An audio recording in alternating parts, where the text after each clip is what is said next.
Hey, this is Ben recording another M20 draft video, and I'm here with Deathsie. Hey, thanks for having me. Hello, everybody. We are currently recording a video for both of our YouTubes, so we're both getting started here on YouTube. So thanks for having me, Ben. Hey, Really thanks for appreciate joining that. me. This should be a lot of fun. I mean, usually I just get to take whatever I want. Now I've got somebody to argue about picks with. And I think that fundamentally, when it comes to Magic picks, obviously you're like an international celebrity, and people think that I'm like okay as well. But that's one of the cool things I think about drafting and Magic in general, and I think that we see that a lot more when it comes to limited, is that people can be, I guess, like successful and win even with different fundamentals. I guess like people really have polarizing opinions when it comes to cards sometimes, but still, like even then, players can have a very high win rates. Sure, I mean, the reality is, firstly, people don't even know what's optimal, me included, you included. Magic is Yep, exactly. so complex and hard. And then, Magic is a game of value, not of get it right, you win, get it wrong, you lose. So if we're Mhm. arguing about something, they probably have similar amounts of value, and one is just slightly better, even if they're fundamentally very different. But Yep, exactly. And when it let's comes get to into this pack. M20, yeah. This pack is well, I mean, it's something. Obviously, this is not the rare that we wanted to see for Pac-Man Pick 1. No, this rare is not really playable, right? I mean, maybe with Clear of the Mind or something like that. Uh, yeah. So, what cards do you like from this pack, Ben? I like the little vampire. That's a card that's overperformed for me. It can trade up, and it's also, since you're gaining a life every time it hits, it's really like a 2 point life swing, which makes it a threat. Like your opponent can't really just ignore it.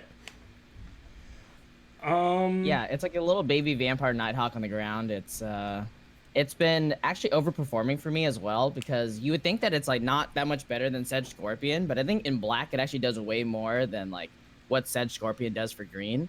Yeah, I It's find exactly the kind of difference. card you want as well. The difference Hmm. when you're gaining a life a turn is, like I said, now it's like a 2 point life swing instead of one. The problem with Sedge Scorpion is, like, it's a great blocker, but if you're attacking, your opponent will just take it and ignore it. But if Yep. you're attacking with the vampire, you're gaining a life every time it connects, and it's dealing its one, so it's much harder to ignore. But as you alluded to earlier, this pack is horrible. There's like, Yeah. like I think that Vampire of the Diamond. I think that's my first pick out of this pack. I mean, there's like none of the commons that I would consider like probably top 5 or 10 commons in the set in this pack. And the uncommon, the rares Yeah. the rares unplayable. The other uncommons are all three uncommons are playable, but none of them are particularly good. I think for me, the Boreal Elemental is probably maybe like a top 15, top 20 common, maybe. I think that that would kind of be like the next pick for me here if the Vampire wasn't there. Boneclad Necromancer, a card that I think is just fine. It looks a lot better than it is, I think. It's just a fine card. It's nothing too special in my experience. Yeah, I completely agree with that. It's a serviceable five. I think people are a little too high on it because it looks fancy. In reality, you're getting 5 power and toughness for 5 mana. Like, it's fine. You can play it. It can fill your 5 drop slot, but it's not like a card that's actively making your deck better or something. Yep, so I think Vampire is a pretty sweet pick here. Well, we start out in agreement. My first choice would be Vampire. My second choice would probably be the Boreal Elemental. After that, I would probably go with stuff like the Scuttlemutt, just because at least it's an artifact and can go in any deck. And then maybe like the Vengeful War Chief. I mean, this pack is really bad. Yep. But nothing like a challenge. All right, what do you see here? Okay. Pack 2, I think this pack is probably about on the same level as the other pack. I think that there are some cool cards here, but the cool cards are gold. I think that the Sky Knight Vanguard uh is worse than it looks, just mainly because I think white is probably the worst color in this format. You So can call it a I scam think, on the video. It's okay. yeah, it's a scam. I really think it's a scam. But Ogre Siegebreaker is actually a card that I'm really excited about. I think that even though it's a double color card, I think it's so much more powerful than all of the other cards in this pack, even though it's a double color card. Yeah, and I mean, it's one of the colors of our first picks. I think Ogre Siegebreaker is a pretty clear pick out of this pack. It's the best card in the pack. It's one of the colors of our first pick. It's also splashable. Like, if we do end up in a black-green deck, we can still probably play Ogre Siegebreaker. Yeah, this card's pretty fantastic with cards like Bow and just like I don't know, just like attacking as well. It's just a very solid card. So there's only 2 cards in this pack I would consider. What do you think? Yeah, what cards do you like here, Ben? Well, like I said, there's 2 cards in this pack that I think are reasonable to take here with our first 2 cards. And they're the first 2. Okay. Okay, and I assume that's like maybe like Flame Sweep, and I guess you're considering Blood Burglar. Now, Tomebound Lich, the first 2. I think they're the Okay. two. I think they're the 2 best cards in this pack. We currently have 1 black. We currently have 2 black cards. So the Moldervine Reclamation is one of my pet cards. It's a card that I really, really love, and a card that I'm trying to jam just as often as I can if the mana, permits. Has that card been great for I you? think it's a really cool card that is like, it's kind of like one of the few kind of value engines in the format. Cards like Risen Reef, they just, kind of go off on their own. There's like not a lot of card advantage in the format. I think there's like, there's like Divination, Soul Salvage, but apart from that, it's kind of hard to draw cards and actually get up on cards. So Moldervine Reclamation is like a pretty sweet card, I think, but it's probably not as solid as just Flame Sweep. So, I mean, Flame Sweep is really good. It's the fact that it's an instant is ridiculous. Like, you can chump block, a 4/4 with your 2/2 and then, play it into their turn. I think that the Lich is actually incredible. Like, I've had a couple blue-black decks with that card. You're discarding a skeleton. It has to be blocked or you're getting the loot. It trades up. It's like you have Graveyard Recursion, like Soul Salvage, and Gravedigger if you get the uncommons, or Blood for Bones, or whatever it's called, the other uncommon that returns things, which is a really good card, by the way. But, so I found the Lich, like, if this was pick 1, pack 1, I think I might take the Lich, even though it's 2 colors. I think that card is just really, like head and shoulders above. But given we have a black-red gold card that's really powerful, I could certainly see taking Flame Sweep. Like, when I said there's only 2 cards I would consider here, basically, I think Lich is the best card in the pack, and we could still certainly play blue-black. We have 1 black card and 1 black-red-gold card. And I think Flame Sweep is the second best card in the pack, and of course, that's right on color. So I could definitely be talked into either Flame Sweep or Lich. I don't personally have a lot of experience with Reclamation. It does look powerful. If I had, like, a creature deck with a bunch of cheaper stuff in it, I would definitely want the card. I think a lot of my black-green decks tend to be somewhat like ramp and, like, removal and, like, power creatures. Okay. So I haven't necessarily took the Reclamation when I've seen it. But if you've had it be really good for you, I'll start trying it a little bit more. Yeah, I really like the Reclamation, but I think that the Tomebound Lich, I definitely agree with that. Tomebound Lich, when my opponent plays it on turn 3, it feels like I've lost the game, kind of thing. Yeah, and the fact that it loots when it comes into play, that you don't even have to connect with it. So you basically, if you have excess lands at that point or skeleton in hand, it's just draw a card. Yep. But I'm cool with the sweep here, given Ogre Siegebreaker is a first pickable, super powerful uncommon. So, I mean, if you think sweep's the pick, I think that you could definitely justify sweep or Lich here.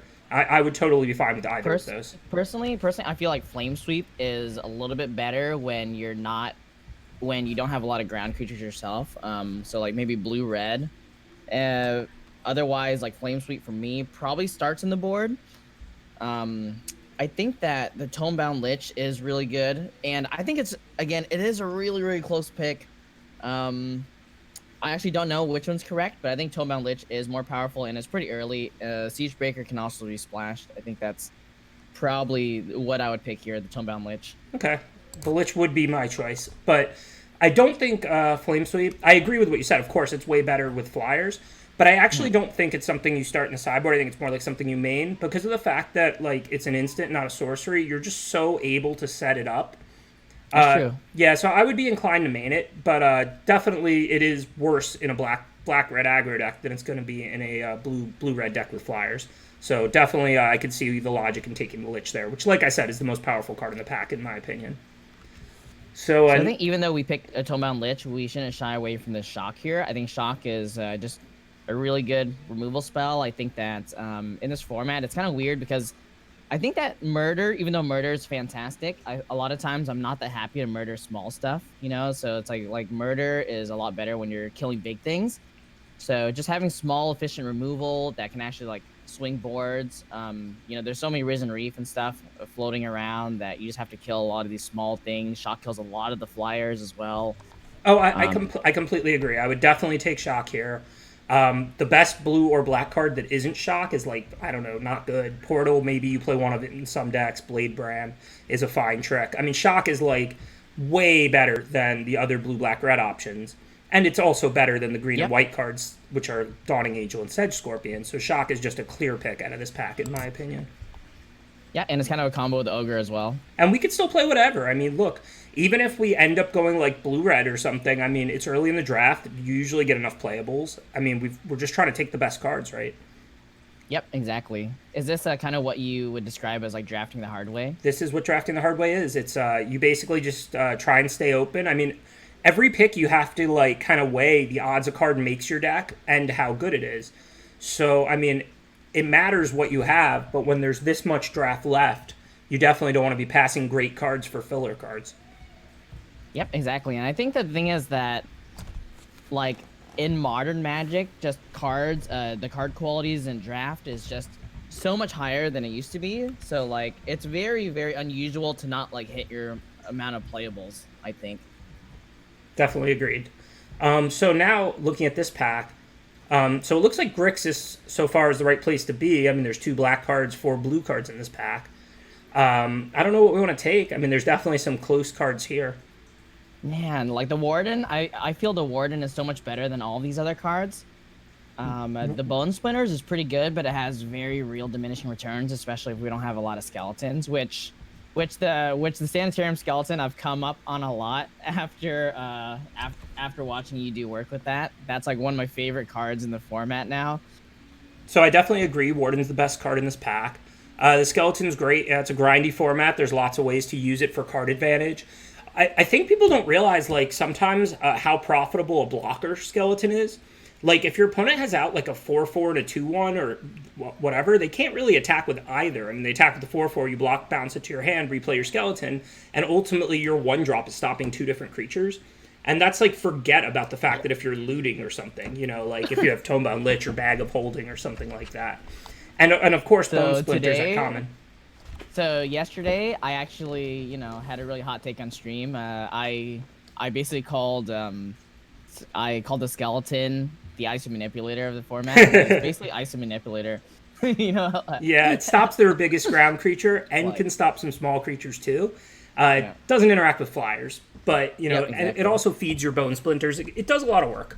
But so here we don't have a Skeleton yet. It's still early. We have plenty of time to get 1 or 2 or 3 or however many we can come across.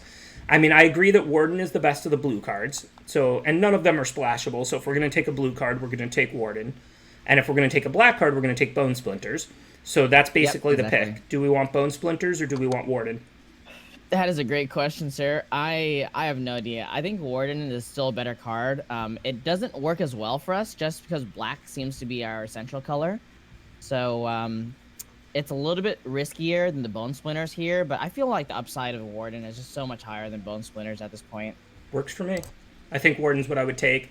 We're pretty solidly in Grixis. We don't really know which 2 of the 3 we're going to play yet. If we're seeing 4 blue cards in the pack and a card as good as Warden, 5th pick, we should certainly be open to blue, I think.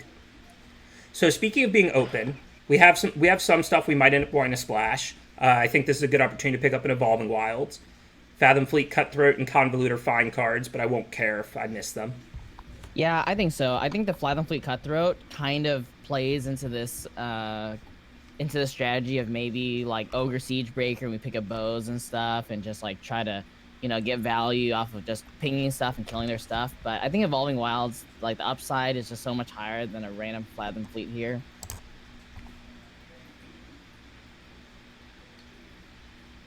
So if we're not considering red-green as an option, because Creeping Trailblazer is a great card, then there's only one Grixis card in this pack that I want. Pack Mastiff, if we end up with red as a base color, is a good 2-drop. It passes the fundamental rule I like to evaluate 2-drops by, which is if the harder they are to blank, the better they are. And in the late game, you've got plenty of mana to sink into this, so even if your opponent has out 3, 4, 5 toughness creatures, your Pack Mastiff can still attack or block and trade off with something. Yep, I think Past Massive is actually a really solid card. It's really sad to pass the Trailblazer, but I mean, the Trailblazer just doesn't make sense here. Yeah, I mean, I'm not saying Pack Mastiff is great. It's still a 2 mana 2/2 mostly, but the fact that it's a 2 mana 2/2 that can raise its power when you need to means it's much harder to blank than a normal 2 mana 2/2.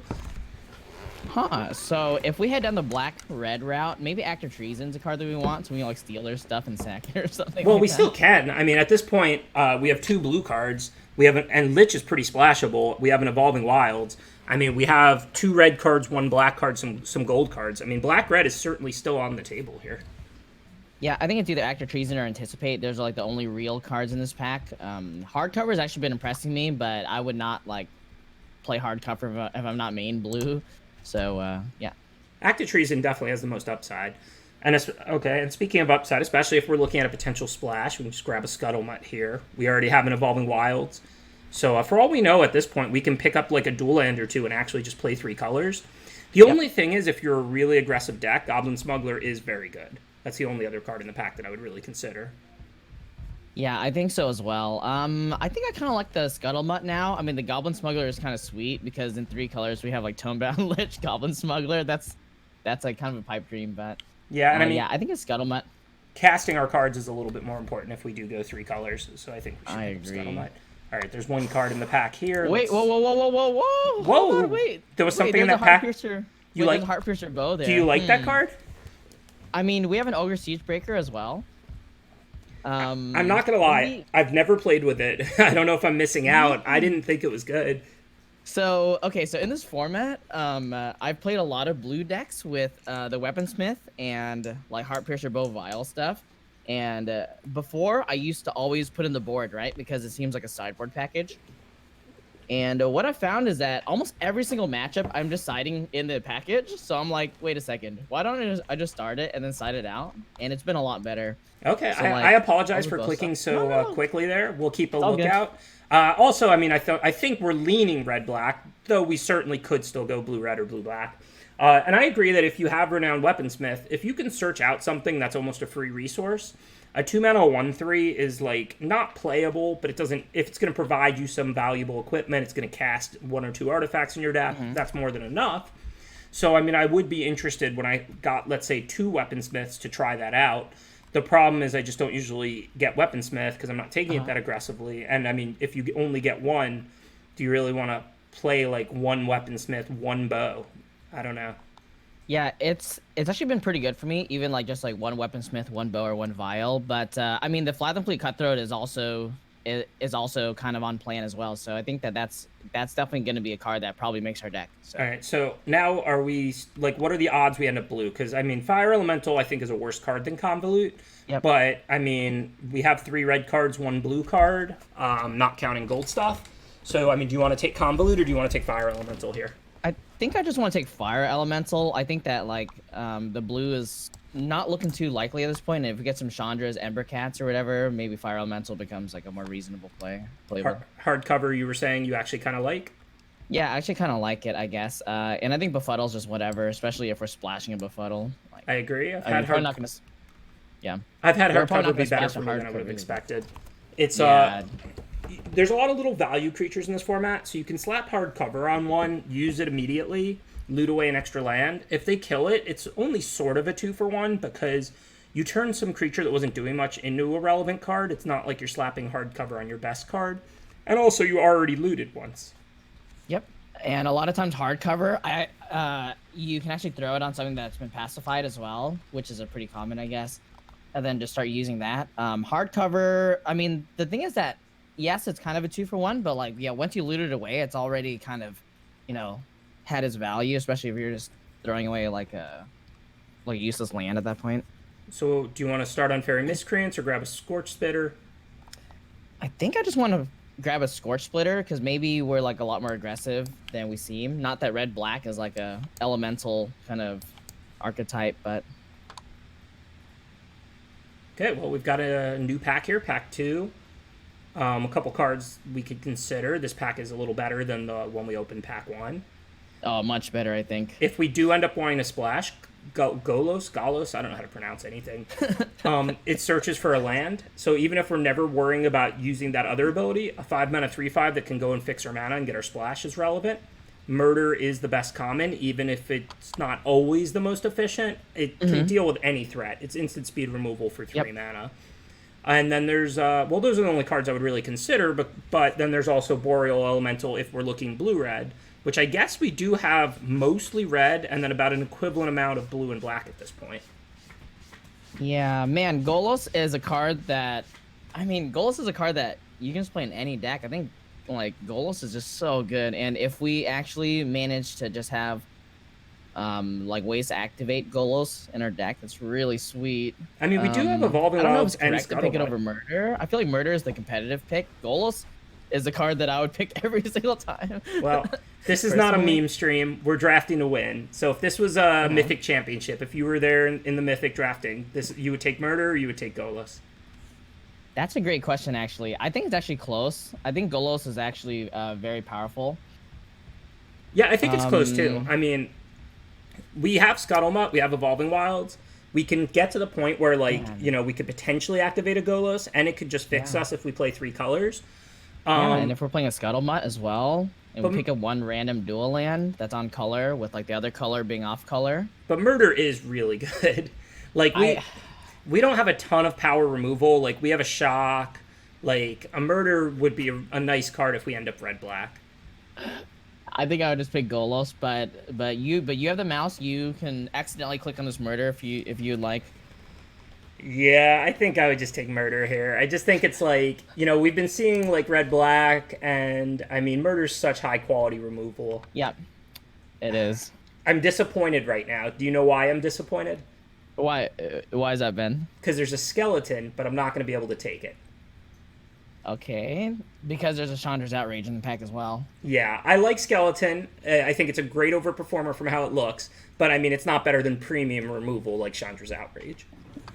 Yeah, and I think that we are a little bit short on removal, which is kind of why we kind of had to pick that Murder in the first pack as well. So I think Chandra's Outrage, yeah, definitely. And Skeleton can probably wheel, in all honesty. Yeah, this pack does have a bunch of playable black cards, so hopefully we'll wheel the Skeleton, and if we don't, maybe we'll wheel Vulture or Blade Brand also, so maybe we can get one of those back on the wheel. Okay, well, I guess we're going to be good on removal after this pack. I mean, I don't think Reduce to Ashes is some amazing removal spell. It's not as efficient as Shock or Outrage, but I mean, it's still a clear pick for me out of this pack. I think that's one of the biggest fundamental differences I've seen from us, because I know in Dominaria, even though it's a different format, of course, like you really like Fire Intervention, right? I thought Fire Intervention was good, solid removal. I didn't think it was like amazing or anything. Okay. Mm-hmm. Yeah, I mean, I think like Reduce Ashes, it lines up very well in this format. There's like not a lot of 6 toughness things. There's like the Loxodon at rare and white. There's a like Frilled Sea Serpent, but basically everything else dies to Reduce Ashes. It's not that good against Boreal Elemental because you need to spend 7 mana to kill that thing, but overall, it's a pretty solid big removal spell. Did you not like Fire Intervention in Dominaria or something? I mean, I've never first picked a Fire Intervention. I mean, a pack would have to be not great for me to first pick it, but was there like a better red common? I can't remember this perfectly now. I don't know actually. Like maybe the Gitu Chronicler or something. I just liked more. Or yeah, I mean Chronicler was good too. Oh no, Shivan-Fire. Shivan-Fire was the best red common. Yep. But I mean I like Shivan-Fire a lot more than I like Fiery Intervention too. I would have said Shivan-Fire was the best red common, and then Fiery Intervention and Chronicler are pretty close, but I would usually take Intervention. Okay. I see. Okay, that's pretty cool. All right, so we got a bunch of red cards. Here? Yeah, there's just a bunch of red cards. So at this point, I think we're pretty settled into red-black. I mean, we took them. I guess we could still go red-blue, but we're probably going to go black. We won't forget we have those cards, but let's take a look at what our deck actually looks like here. So we've got the Tomebound Lich. Yeah, the Tomebound Lich might make it, especially if we pick up skeletons and stuff like that. Like, it's definitely worth a splash if we have like enough upside for it. Yeah, I mean, we already have Evolving Wilds and Scuttlemutt, so one island gives us like 2.5 sources. But as far as... So right now, would you be looking to splash the Tomebound Lich even without skeletons and stuff at this point? Probably. Given the Scuttlebutt and the islands, the Evolving Wilds, I'm pretty good to just throw one basic island in my deck to get to play that card. Maybe not if our deck ends up super aggressive. It just depends on our mana, but I think our mana will be pretty good with Evolving Wilds as a tri-land, and we have the rest of the draft to pick up, like, dual lands that are on color.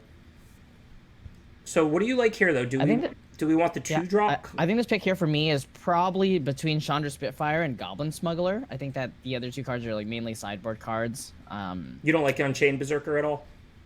I've definitely lost to this card when all my creatures are white. So Reckless Airstrike, clearly a sideboard card. I agree with that. I do think Chandra Spitfire and Smuggler are going to be better than Unchained Berserker in most decks, but I'm not sure what I want right now. We have Scuttlebutt to change the color of their creatures to white. That's true. And then we also have a decent amount of removal now. We got Shock, Murder, Chandra's Outrage, Reduced to Ashes, and we don't have a lot of 2-drops. We just have Pack Mastiff. So, I mean... That's true. I'm not really sure. Like, yeah. Chandra Spitfire could work with Scorch Spitter, with Chandra's Outrage, but Unchained Berserker in this deck looks a lot better than usual with this much removal, Scuttlebutt, and a pretty aggressive deck. Yeah, I think I'll let you pick this one. I think I actually don't really care which one we pick. I think that it's all pretty close. All right, I'm going to go with the 2-drop then. That's just a general good rule, right? If it's super close, go with the cheaper card. Yeah, that's true. Yep. All right, so here, I guess just Blade Brand, I assume. I think it's a better trick than Infuriate. I think Infuriate is actually a card that I like a lot in aggressive red decks, especially like a red-green deck. But Blade Brand is just, like, the potential value of it. I don't know if there's anything that pings creatures. There's, like, Dread Presence, but that's obviously a rare. It's also just good with Skeleton. Like, don't get me wrong. Super good at Skeleton. I would play Infuriate in this deck too, but I think the first Blade Brand is better than the first Infuriate. It just lets your creatures trade up so much. Oh, 6-pick Skeleton and a Bone Splinters here as well. And I mean, I'm a little bit upset that there's a Spectral Sailor there. I think this card's just like way too absurd. Yeah, Spectral Sailor's fantastic, but I think we're pretty committed to Black-Red. I do think Spectral Sailor is the best card in this pack. But I think we should start with Skeleton, given we did get a bunch of removal this pack, and we have a Blade Brand already.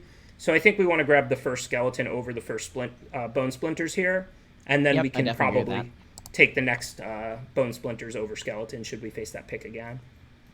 Ooh, that's one of my pet cards here, Diviner's Lockbox. My win rate with this card is incredibly low. But you're just doing this for fun, right? I mean, this is like slow, bad card drawing. Like it's not even efficient. Like this card should cost 2. It's so hard to like hit on this card. Yep. Like if this cost 2 to cast and 1 to activate, it would be a way to draw cards for like a reasonable amount of mana. Yeah, exactly. Like there have been some games where I spent 8 mana on the Diviner's Lockbox and it still didn't open. Reckless Airstrike is a good sideboard card. Yep, Reckless Airstrike is fantastic. So easy Pattern Matcher? Yeah, Pattern Matchers might be one of my pet cards. This is a format where, as you said, it's a little bit hard to get card advantage. And even if there's a handful of ways to do it, card advantage is really valuable because it's a pretty slow format with lots of good removal. And I found Pattern Matcher, it's not even like it draws a card. It gets you a creature. And by the time you have 4 lands, that's better than drawing a random card. So... Because a lot of your random cards are going to be land, 40% of your deck or so is land, and you probably don't need any more land. Now, we don't have, like, any dubs, so we're going to have to prioritize getting the same creatures we already have. But in formats nowadays where you draft 3 of the same set, it's really not that hard to get multiples of a lot of the commons. Yeah, man. And I also love just these sets where you're just drafting 3 of the same pack as well. Like, back in the day, I didn't really think about how bad it was. Like, just drafting 3 different packs kind of thing. Yeah, it's really... I said this on stream the other day. Every limited format has been at least okay since, like, Rivals, and most of them have been actively good. And I think that's in large part due to the switch to drafting all of one set. Because now when they test the limited format, that's all they have to test, and they can design the whole set to be good. So here, looking at this pack... So there's a card I really don't like that I think a lot of other people do like, and that's Diamond Knight. I don't get everybody's obsession with this card. It's a 3-mana 1/1. After you play a spell, it grows to a 2/2. After you play another spell, it grows to a 3/3. A 3-mana 3/3 Vigilance is like a fine card, nothing special. If you draw this card at the end of the game, it's a 3-mana 1/1. If you draw this card with a split like hand of colors, if you're behind, if you need to block the turn you play it, it's a 3-mana 1/1. I think this card is just like basically a bad card unless you have like an almost one color aggro deck with like 17 cards of the same color or something like that. Yeah, so for me, Diamond Knight, in theory, I mean, I also thought that in the beginning as well, but I've been actually playing Diamond Knight a lot, and it's been really impressing me. And obviously, I only played Diamond Knight in decks like two. So obviously, it's great in monocolor, but in two-color decks, I think you kind of have to be like 2/3 one color at least for it to be good. Like if you're half and half, I think Diamond Knight's basically unplayable. So where the card can overperform is that there is a decent amount of like card drawing recursion and things like that, and the format is really slow. So if you draft like a heavy black deck, you can buy back Skeleton, play it, trade it off, sack it, buy it back, play it, grow your Diamond Knight. You can cast Soul Salvage, get back 2 more black creatures, play them again. So 1 Soul Salvage has the potential to grow your Diamond Knight by 3. But if you look at our deck, it's been overperforming. Red is our heaviest color, but I mean we're red-black. We're looking at a potential blue splash. I think I want to take Boreal Elemental. I know it's not the kind of card that you say, well, I want to splash that, but it's single blue, it's a power finisher, and if we do end up splashing because we have this great blue card in Lich, I'm happy to toss a Boreal Elemental in there as well. Yep. I definitely think that a second Reckless Airstrike is just fine. I think there's diminishing returns on that. Like siding in 2 Reckless Airstrikes is kind of not really what you want to be doing most of the time. Also, I think that Diamond Knight is definitely not the pick here. I just wanted to point out that it's actually been overperforming for me, and I actually don't really know why. I think the reason why is because it's such a slow format that if you can do something meaningful on turn 3, because eventually it grows into a real creature, that still let you spend your mana for something on turn 3 that ended up being useful. And it's pretty rare you're being pressured that much. So, I mean, I think the card is playable, whereas it should be unplayable. But I also don't think the card is anywhere near as good as most people. But if you look at our 5-drop slot, Fire Elemental's like you can play it, but it's a pretty bad 5-drop. So we basically have no 5-drop creatures right now. 1 Reduced Ashes is the only card in our deck that costs 5 or more mana. So I like a Boreal Elemental even off the splash in this deck. Yep, sounds perfect. I'm sad. This was the pack with Skeleton, right? Yeah, I believe so. It was with Skeleton and the Vulture. Yeah. But the Blade Branded Wheel, that was like the best after Skeleton and Vulture. Okay, for you, I'll take a Diamond Knight here. Thank you so much, Ben. I appreciate that. Yeah, we'll see. I don't know if I'll play it or not, but maybe probably not. Maybe I'll get talked into it. All right, these cards don't matter. Yep. Pack 3. Well, not that interesting, not that exciting. I mean, we have 1 Skeleton. I think Bone Splinters and Outrage. Outrage is generally better. You could get to the point where you have enough Skeletons or enough tokens or things where you would take a Bone Splinters over an Outrage, but I don't think we're there. Yep, I think Chandra's Outrage, easy pick here. Hopefully the Pack Massive wheels. That would be nice. Oh, let's ignore this Gargos here. Yeah, Shock. I think Shock is probably a better card for us. I don't know if there's any arguments for Scampering Scorcher. I don't think that this is really like a black-red card. I mean, we have like Cutthroat, I guess. So Gargos, one of the best cards in the set, but we can't play it. It's triple green. Shock and Scampering Scorcher, I think, is fairly close. Scorcher with all those 1/1s. The 1/1s work pretty well with Blade Brand. That's true. We can sack them to Splinters. We don't have any yet, and we already have a Skeleton. We have 1 pack to go. They work okay with Cutthroat. They work okay with Siegebreaker. Just having bodies flying around, and then we can kill anything they damage.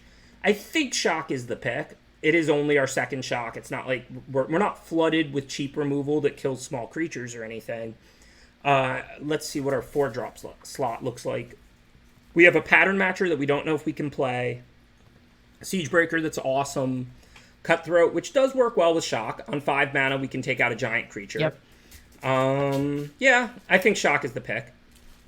I think Shock is pick as well. I think at this point, looking at our deck, I'm a little bit upset about the power level of our deck. I think that yes, we have some quality cards like Double Shock, Double Chandra's Outrage, and Siegebreaker, but outside of that, it's like we don't really have ways to go up on cards. We don't really have like a clear game plan. It doesn't look like we can really kill people either.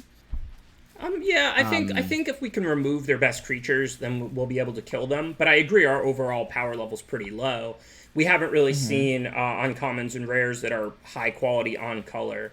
We're doing okay on commons though. I mean, we have 2 shock, 2 outrage, and a murder. Yeah.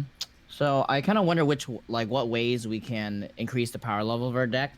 Like Moldervine Reclamation is an interesting splash because we have Scuttlemutt and we have Evolving Wilds, but we're not really that creature heavy either. We have a Bone Splinters, which I think is like for the same reason. We don't have that many creatures to even sack. Like it's almost always going to be a 2, like a 1-for-2 kind of thing. Yeah, we have the one skeleton right now to sack. Also, as you said, creatures get pacified and sleep paralysis in this format. And we could still pick up one more skeleton, and if we do, then we can pattern matcher for them too. I think here we just either take Chandra's Embercat if we want a 2-drop. We don't have many elementals to ramp out. We have a fire elemental that might go back in if we don't get to play the pattern matcher. And then we have the Boreal elemental. So that's 2 expensive ones to ramp out. Mm-hmm. I mean, I could definitely see taking the Embercat because we only have 2 good 2-drops and we're in pack 3. Otherwise, Okay. I would take Bone Splinters because we already have 1 skeleton and we could try and prioritize another one. Yep. Okay. Yeah, the Embercat sounds good to me. I think the Moldervine was interesting consideration, but it doesn't look like it's going to be very easy to make that work. So I want to get another Unchained Berserker. I like the first copy of Soul Salvage, but like I said, I think we need 2-drops pretty bad. We have a Scuttlemutt and we have a lot of removal, so we should be able to clear out most blockers, hit for 3. Outrage does 2 directly to them. I think that's a pretty good game plan. If either the Heartpiercer Bow or the Soul Salvage Wheels, that would be probably cards that I'm looking to play as well. Again, with the Siege Breaker and the Cutthroat. And what do you think about this pack? It looks like we're more red than we are black. So the Fen Lurker, even though there's a card that I really like, is that really a card that we want here? Especially over a Soul Salvage. Yeah, I don't know. It's tricky. So the thing about Fenlurker is, like, it's a good late game card. Like, if you play that on turn 5, you get a card out of their hand still, and then you have the mana to sink into it in the later game after you've cast all your spells. So I don't think you need a million black in your deck to play this card. We're certainly going to be a black-red, probably with a very light blue splash. We might play, like, 2 islands. So if we play 17 lands, 15, it's going to be, like, 8 red, or 7 red, 7 black, 2 islands, and an Evolving Wilds, probably. So we're going to have, like, 8 red and black plus Scuttlemutt. So it's unlikely we're going to cast this card on turn 2, but not unlikely we'll be casting it by like turn 4 or 5. Yep. We still have enough other 2-drops. Is that better than Soul Salvage here? It's close. I think this is a really close pick between those 2 cards. I mean, we do have a shot to table the other Soul Salvage. I think we might even Fenlurker's table better. Soul Salvage even, I think. Yeah, I think Fenlurker's better here, but I think it's really close. If you feel strongly about Soul Salvage, I could definitely be talked into it. I think I'm down with the Yarok Fenlurker, and we should just hope that one of these Soul Salvages will. Okay, now we can grab a Bone Splinters. It's not really over anything. Yep. Well, now we can grab a second Bone Splinters. Man. I mean, the second Bone Splinters is not making it, right? I don't know if really it's going to or not. so. Not if we don't get another skeleton or maybe something that makes tokens. It's probably not going to make it. But, I mean, it's still, you know, it's not over anything anyway. So, Smuggler here. Hey, the Goblin Smuggler is kind of cool with the Berserkers as well. Yeah, it's good. Because it starts as a 1/1, and then when you attack, it becomes a 2/0. Yeah, it also works with Pack Mastiff. It's +2. Yeah, and Pack Mastiff as well. I think Goblin Smuggler is a great pickup here. I think that this is like one of the best cards in our deck now. Yeah, I'm pretty happy about that. I agree. I guess I'll take Rage. There's no way we're playing it. But. Yeah. Rage is a really weird card to put in this format, I think. Like, Rage, it just feels so out of place. So, do you like Salvager of Ruin? Like, is this a card we play? I have no experience with Salvager. I'm always, like, trying to think of things to do with it, but, yeah, it just doesn't seem like a card. Ooh. I don't think we want a 3rd Blade Brand. I think Scorch... Like, are we playing double Scorch Splitter? I think this is, like, a weird kind of aggro deck. Just kill their stuff, attack, try to end their life total somehow. I don't think we're going to play... Yeah, I don't think we're going to play either, but, I mean, I could see the second Spitter more likely than the 3rd Blade Brand, I think, but I don't think we're actually going to play either of those, so I don't think it's going to matter. Yeah. So we should think about maybe starting the bow as well, potentially. I don't know how many playables we have here. Why do you want to play the bow? So, do you not like the bow with the Ogre Siege Breaker and the Fly the Fleet Cutthroat?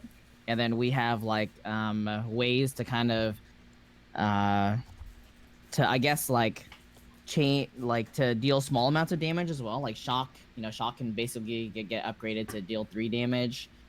I mean, I don't think that's like, unplayable or anything, but we have to cut 4 of these as is. We do have true. We do have double bone splinter if we do play them with active treason. That's another card that it works really well with. Yeah, that's true. Let's just start that. Well, we can cut the pattern matcher, right? We only have 2 Unchained Berserkers. That's our only dub in the whole deck. Yeah, So, and I also don't think that we're starting these Scorch Splitters as well. Oh, I forgot we had 2 Scorch Spitters, but yeah, they're probably the cards that are getting cut. Let's make sure we have enough creatures. 1, 2, 3, 4, 5, 6, 7, 8, 9, 10, 11, 12, 13, and the Spitters. We don't have infinite creatures. I think the Scuttlemutt is always making it because we have the double Unchained Berserker. Yeah. I don't know about the Boreal Elemental as well. Do you think that's going to be better than like just a random Fire Elemental? I mean, Fire Elemental is not great in our deck either, but we do have removal to kill stuff. Maybe push some damage. Yeah, you're probably right. I mean, Boreal is definitely better than Fire Elemental, but we could probably cut 1 island if we do that. So I could 1 island Evolving Wilds for the Lich. Yeah, and that's Scuttlemutt too, so that still gives us 3 ways to do that. Yep. We do need the big creature, though. I mean, Fire Elemental's one of the weaker finishers, but, I mean, it's still... We have an Ember Cat to play it to add a mana for it, as well as a Scuttlemutt, so we're going to be able to play it on turn 4 a decent amount of the time. And then we can back it with all this removal. So then we're cutting a Spitter at least 1. I think 16 lands makes sense with this deck as well, right? Yeah, I think we could do 16 lands. We have 2 5-drops, we have a mana adder, a bunch of cheap cards. I could definitely see it. Yep. So the last cut is either the other Spitter, the second Bone Splinters, second Blade Brand. I'm not sure what I want to do. I kind of feel like it's the Spitter still. Like, Spitter is only good on turn 1 and good with the Smuggler. It's we do have double Blade Brand, too. Yeah, we do have double Blade Brand. That's true. So we can keep attacking with it, and then when they put something in front of it, we can Blade Brand. I'm not saying we're not cutting it. I mean, something's got to go, and it's certainly one of the weakest cards. But I do think it's serviceable. maybe a Bone Splinters or a Scorch Splitter. But since we're maining Active Treason, I kind of like the double Bone Splinters, even though it's going to be a liability a lot of the time. Yeah, I mean, if we cut a Bone Splinters, then we cut an Active Treason, I think, for sure. I think so as well, yeah. But which, I mean, is fine. We could... I mean, I guess I forgot we had the Scorch Spitters, because it's not a card I play that often. We could theoretically play the Pattern Matcher if we play 2 Spitters, and we cut the Bone Splinter and the Active Treason. We do have... Yeah, maybe? I mean, we do have the 2 Blade Brands and the Smuggler, plus just a ton of removal to push the Spitters through. That's true as well. And Fathom Fleet Cutthroat and Smuggler. I mean, they really do work in our deck. I'm not saying they're a great card or, we're so excited to have them, but they do work in our deck. At this point, are we just happy to cut the Tomebound Lich as well? Or do you think our power level's so low that we just... like, give up some aggression, just have a more powerful card in Tomebound Lich? I mean, happy's not the right word. It might be correct to do so and play, like, a really low-to-the-ground 16-land red-black aggro deck. Tomebound Lich, we only got the 1 skeleton, but it does loot away extra lands. I mean, maybe it's right to cut it just because we're trying to be so aggressive and we're trying to win that way. We could also just cut the Fire Elemental as well. I think I'm kind of looking either at Lich or Fire Elemental. I mean, we are only playing 1 island, and that does give us 3 sources, though this deck would kind of like another mountain. We do have the Blade Brands to cycle. Is there any way that we cut Tomebound Lich and Fire Elemental and something else, and we just run the Active Trees and Bone Splinters again? Maybe. So, Fire Elemental is pretty good with the Scuttlemutt and the Chandra's Ember Cat, though. That's true. I do like that's true. I do like the Bone Splinters more if we're going to have these Scorch Spitters sitting around sometimes. I mean, you're trying to go all out aggro. That's what you're trying to do here, right? Yeah, I think so. I think that's the most common way that we're going to win is just by, like, ending their life. We can certainly see what it looks like. So, yeah, like. I kind of like the Tomebound Lich going. certainly see When's what it looks like. When's the last time you've played 14 lands? We're not going to play less than 16 lands, just to be clear. Have you ever played a 14 land deck? I don't know. Probably not. Okay, so what would the last cut be here? It would probably be something that's like not aggressive enough, I guess. I mean, there's Pattern Matcher. We have 2 dubs. That's not a lot, but they're both good. Well, Yeah, they're both good. Spitter's not great, but it's good in our deck. I guess it has to be like Pattern Matcher, I think. I really want Or to maybe even maybe the Pattern Matcher is still better than Fenlurker. Is that a consideration for us? Because I don't think so. Fenlurker's not. Don't view Fenlurker as a 2-drop. Like, that's just a good card anytime you can play it. Yeah. Before the end of the game. I mean, because the Pattern Matcher is a 2-for-1 as well, but the other way. Yeah, but it's more mana and it's more situational. Like, they're gonna block our Scorch Spitters and we're gonna Blade Brand, or they're gonna block our 3-1 and it's gonna trade. But we're not gonna just have it out to Pattern Matcher. I like Pattern Matcher. It's become one of my pet cards in the format.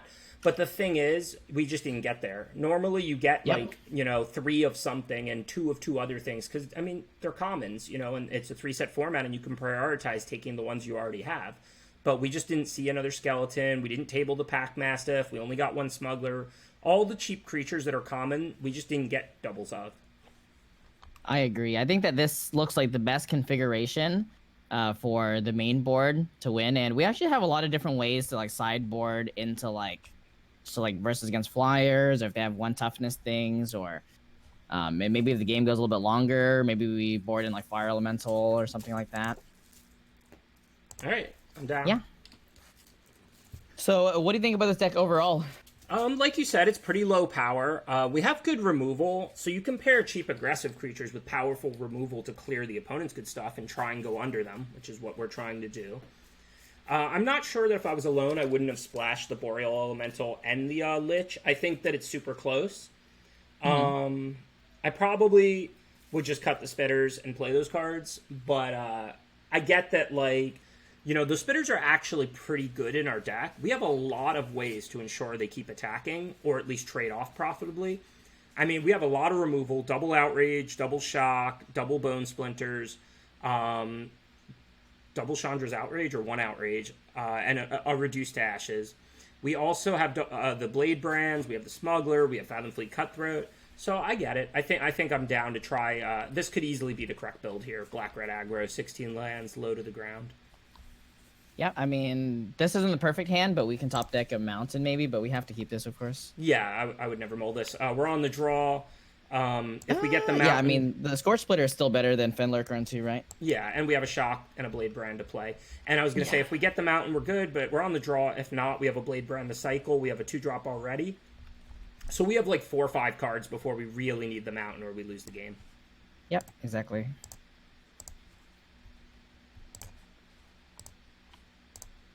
Scorch Spitter has been a card that I think has overperformed in my eyes, because I thought this card was just basically just unplayable. But well, it's tricky because like 1 mana 1/1 is unplayable, but 1 mana 2/1 is a card you would definitely play in most aggro decks. Yep. This card's kind of in between, but I mean, it does function as a 2/1 a lot. We already have a 3-drop, so do you want to cycle a Blade Brand? I don't think we want to cycle it, because we have the Fenlurker and the Scorch Splitters, and we also have just Fenlurker, Hold Up Shock, so I think we're pretty happy currently. Yeah, I agree. I wouldn't cycle it there, because we already have Fenlurker, so we can always reevaluate in a couple turns. Plus, our deck doesn't have that many expensive cards anyway. Like, we're probably not going to have a ton to do with our mana at all times in this deck. If this gets convoluted, whatever. Oh, yeah. I mean, it's not even like it's Bone Dash and they're drawing a card. I would never play around Convolute with something like Fenlurker here. Yep. The only way I would play around Convolute is by laying my How often do you seconds. play around... wait, did they just exile a Swamp from their hand? Plains. Oh, no, it's Plains. How often do you play around Bone to Ash? It depends. Like, the further you are ahead, I guess, the more you can play around it, in the sense that, like, they can't just keep leaving their mana up. As a whole, I'm probably on the low side as far as pros, as far as playing around things. I kind of like to make my opponents have it and just, take my wins when they don't, make them have the cards to actually beat me. So I assume you're good to lay Cutthroat here. Yep, pretty happy to just to play a 3/3 here. And I mean, you can see the Fenlurker doing work, just straight up 2-for-1 them. Yeah, that was... And now it's sitting around waiting to get sacked to Bone Splinter, too. Yeah, exactly. We can also active treason our own Fen Lurker for 1 damage. Well, if we untap it, it doesn't get retapped. So unless we're attacking for lethal or when we're Yeah. forced to block it, we'd probably just leave it around to block. Probably. Here, though, we're not Yeah. doing anything else. We'll just attack. I don't think we really have ways to discard the cards in our hand, so just put the lands out. I don't think so either. With the Tomebound Lich gone, Yeah. and more mana is just good because we have Ogre Siegebreaker as well. What is this? Unsummon. All right. So here they are representing basically Bone Ash, right? I mean, I'm kind of happy just passing. What do you think? I mean, my inclination would probably be to cast it, but I could see passing. I guess there's not much reason for them to unsummon it main phase instead of end of turn if they don't have Bone Dash, so they probably do. We're hitting for 2 a turn. Yeah, And we also have the Shock as well. yeah, it's probably right to pass. And we can always cycle Blade Brand on our Fenlurker now into their turn if we're looking for to be able to double spell into their Bone Dash. Exactly. Ooh, Cerulean Drake. I always think it's funny when people mainboard like Cerulean Drake. I mean, it's fun playable, I guess, but Yeah, so now I think we do want to cycle the Blade Brand. yeah, seems good. It's not Blade Brand's not going to be effective against the creature they just played. They're still representing Bones Ash. I think. Are we just happy just playing Vampire here? Just passing? Yeah, well, I think now that we have 2 creatures we can cast this turn, we're certainly starting by playing one, whichever one we'd prefer to get Bone Dashed, I guess. The Probably Vampire. The Cerulean Drake's pretty annoying for us. I do agree that you shouldn't normally main deck this card. I see people main it all the time, and I'm wondering like if they know it's just a 2-mana 1/1 flyer when they're not playing against a red deck. Like, to me, like if you don't have Scuttlemates and stuff like that, like this is not a main deck card. But in this spot, I don't think we want to not play anything. So you want to just start with the Vamp. If it gets Bone Dashed, we'll play the Cutthroat. If it doesn't, maybe we exactly. won't. I mean, it kind of. I mean, there like wasn't a pause at all. Yeah. But maybe they're next leveling us. But we could just play the Cutthroat now. We do have Reduce Ashes, Active Treason. I think we need to just get stats here. Yeah, I think besides the fact that it insta passed, so they probably don't have it. Even if they were doing that on purpose, we're at a point now where I don't think I care that much if they Bone Dash it, and I think. I think, like, let's pretend this was in person and there was no insta pass. I think they would have Bone Dashed Vampire. I mean. Vampire and Fathom Fleet Cutthroat both command answers. We're way ahead in life. They're gonna have to trade something for it. Cutthroat is just a 3/3. It's not like it's killing some giant creature that we pinged or something like that. I think it's kind of interesting on Magic Arena where, like, you know, you can get a lot of tells from, like, if it just passes really quickly. That, like, changes your play a lot compared to, like, real life and stuff like that. It's a kind of a weird... Well, kind of a weird nuance. Can we just combo off now? Yeah, so we don't have lethal or anything. Yeah, I mean, well, like, is Bone Splinters even better than just attacking a Blade Brand? I guess we're kind of unhappy to give up our 3/3. Well, so... if we act Splinters, we wipe their board. We still have our handful of removal. We hit them for 6. I mean, it's not lethal, but I mean, we can attack with everything. Right now, we can't attack with Scorch Spitter. We could attack with Cutthroat and Vampire, but I mean, who knows if they're even going to put 4/6 in front of Cutthroat. I like I think I like the Bone Splinters here. Oh, you like Active Treason? Oh, yeah. Oh my god, I didn't even see the Active Treason's Bone Splinter. Yeah, let's do that. That's why I was saying, can we combo off? Whoa, hold on. We're attacking first, aren't we? With the Lost in Life Chainer? I don't know. I mean, we can't send the Vampire or the Spitter. I guess it's 1 more damage if they chump. But because we just want the damage right now. Yeah, but then right? we can't. Then I mean, we could still sack it to Bone Splinter, but we'd have to kill our own Fenlurker. Oh, that's true as well. But I kind of feel like they would just block the Scorch Splitter. We get some damage. Well, but we're maybe not, what? Why do we want? maybe having board? Why do we want to let them kill our Scorch Spitter here? I mean, it's barely more damage. Like, if they block Scorch Spitter, they take 8. The Scorch Splitter is dealing a lot of damage as well. That's right. True. If they block Scorch Spitter there, they take 8. We just dealt them 6. And the Spitter's still in play, and as soon as it attacks, it does 1 more. So, I mean, we barely even miss damage with that line. That is definitely true. So, if we shock them to 4, we attack, they're at 3, they have to block Cutthroat, we can just shock later, no reason to tell them we have that. Later, I think. So, we can't use Outrage, removal. you don't have the mana for that. Yeah, we can't use removal, but we'll just attack. We have Blade Brand. And if they block anything but Cutthroat, we have lethal on board. If they block Cutthroat, we can Blade Brand it. Even if they mess with that somehow, The Scorch Spitter just has to like attack again, and that plus the shock is lethal.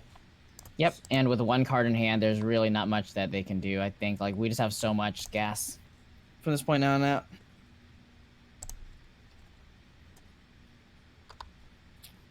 Huh. Pretty interesting game. What the heck? So before with M20, I actually didn't understand why like you and others were like so high on M20, especially during the sealed. But like the draft has been phenomenal in my opinion. So, ironically, they're blue white, which is the most flyers you can have. The two flyers we saw, right, we can't kill with this. One's pro red and one is for toughness. Yeah. We should still probably be bringing in at least one, if not both of them, against a blue white deck. We have to assume they have targets. Exactly. We also have a Heart Piercer bow for not only the Drake, but there's a lot of one toughness like flying stuff as well. Are you going to try and talk me into boarding at Heart Piercer bow every single match? Is that what's going to go down here? Not yet, but I think it's important to keep it in mind. Do we board in one Reckless Airstrike, or are we just happy with this? So it's tricky because I mean we didn't see targets for them, but they're blue white, so we assume they have them. Reckless Airstrike is a great removal spell when it's on. It's trading up multiple mana. What are we taking out, though? I'm also pretty happy with our main board, though. Yeah, the problem is we don't really have anything to board out. I mean, we could board out the Act Bone Splinters combo. We could board out one Act, one Splinters, and board in the two Airstrikes. We could board out Cutthroat. They saw it. I mean, it's a good card in our deck. We could board out like an Ember Cat or a Scorch Splitter for just one Airstrike, just a hedge. Yeah, I mean, I wouldn't board out Ember Cat, even though I guess we took out the Elementals. Oh, maybe we can board out Ember Cat. It's just a 2-mana 2/2 in this deck, huh? Yeah, I think I like just boarding out the Ember Cat here and just putting one Airstrike. I don't want to go overboard. Ha ha ha. That's fine. The sideboarding stuff. Mm-hmm. We don't allow bad puns on my channel. Just so you know. Bad puns, mispronunciations. Yeah, I love it. That's why I'm a huge fan, man. Bad puns and mispronunciations. That's what we do here. Well, kind of the same as last time. Not going to mull this. We're on the draw. We got a black 1-drop. We got Blade Brand to cycle. Hopefully we'll be as lucky as last time and draw a mountain pretty much right away. Like turn 2 would be What do you ideal. think about the London Mulligan regarding mulligans? Like, do you think that technically people should mulligan more because of London Mulligan? Or is it just like you just basically play the same as you do before? I mean, it has to be the case that people should mulligan more, but I think people are going to go too far with that. Going down a card in Limited is still a disadvantage. It's not like you're like, oh, this hand has some flaw, let me just ship it. No, like, if you should only mulligan ones that felt extremely close before. Like, too close to call, almost. Sure. So what do you want to do? Maybe Cycle the Blade Brand? Our creature already has Death Touch. We're missing a mountain. Yeah, I think I think I'm happy to cycle this. Well, still no mountain. We've got a Fenlurker. I guess we can start by attacking. Yep. I don't think I want to Bone Splinters that Warden. We can always use Bone Splinters on Boreal or something, even if they play some bigger flyer. I think so as well. I mean, it's obviously scary. Like, Warden is probably like the second scariest card after the Eagle. In like a blue-white flyer stack. But I also don't think that it's great to just Bone Splinters this year. So we're on 3 black, they're on 4 blue. Could be a fair game. Okay. I would be surprised if they didn't just main phase Boreal Elemental, because the thing is, like, if we have Disfigure or something and we just didn't, like, for some reason, just didn't want to main phase it, yeah, they get punished. So Octo Prophet makes a lot of sense. This is another card that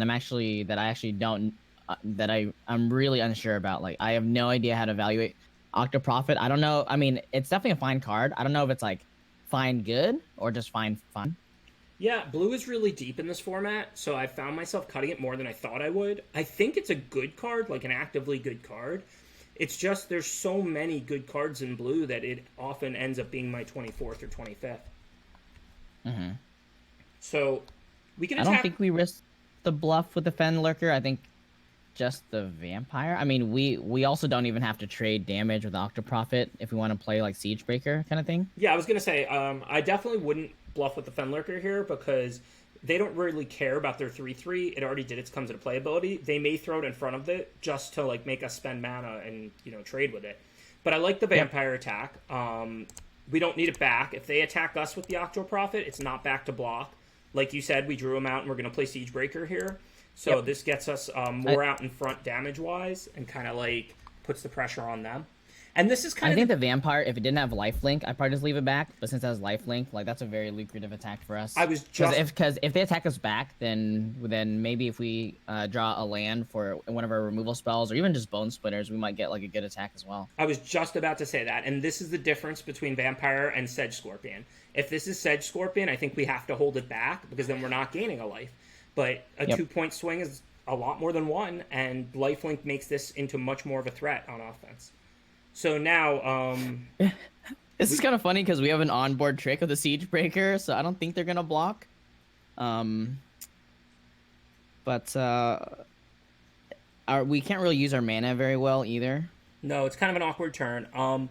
So I think we can attack with the Fenlurker and the Vampire of the Dire Moon. If they block the Fenlurker, we could Cutthroat it or Siegebreaker it. I'll probably say just Cutthroat it and just add to the board. If they take it, though, do we want to lay Cutthroat or do we want to Bone Splinters? What do we want to do post-combat? I think I just want to play the Cutthroat here. Let's put another thing, maybe punish them for attacking, or like disincentivize them for attacking with the Boreal Elemental. Well, I would be killing the Boreal Elemental. The two lines, assuming they take it, are either Bone Splinters Boreal Elemental or drop Cutthroat. All right, they blocked, so it's moot. Now we just drop Cutthroat, which I completely agree with. Absolutely no need to use Siegebreaker instead of adding a 3/3 to the board. I don't expect this 3/3 to be blanked. We already have removal for the 1/3/4. Not to mention we can just use Siegebreaker's ability to push it through anyway. And blue-white is probably not going to be able to get rid of Siegebreaker. Yep, not in mono blue, or even in blue-white, actually. We have to be attacking for them to be able to aerial assault it. Otherwise, I think that there's nothing in blue-white that can just kill an untapped creature. There's not a lot. There's an uncommon white card that puts a creature with power 4 or greater on the bottom of its owner's library, and then there's the other white uncommon from the Color Hoser cycle, which exiles a black or red creature. But those are both those are both uncommons, and there isn't a lot of cards. All right. I assume we just attack and then play Pack Mastiff now, right? Yeah, unless we want to Bone Splinters as Boreal, but I don't think we're losing the race or anything at this point. I'm just happy just to play Mastiff. Yeah, we're definitely winning the race at the moment. Our Siegebreaker's on tapping next turn. I mean, it's not killed; it's just tapped for the turn.